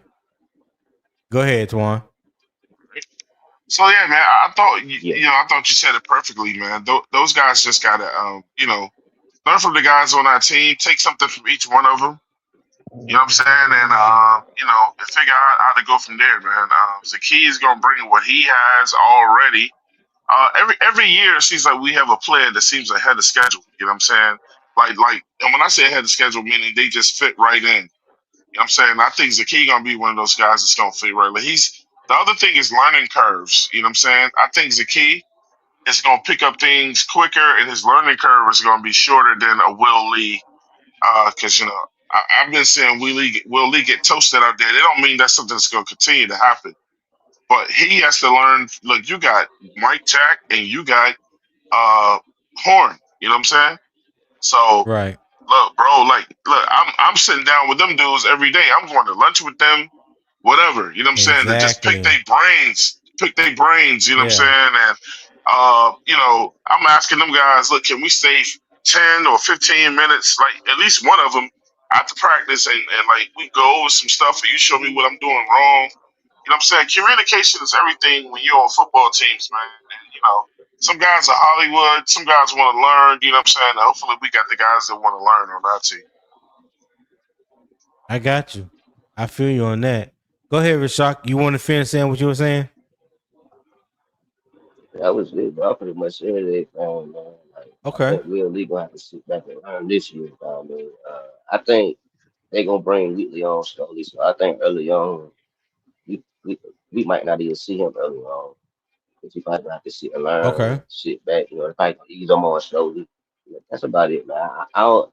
I think those guys will come on more late in the year, mid season. I think right now, the start of the year, they're probably gonna be, you know, maybe inactive, sit back, learn, practice, stuff Okay. like that.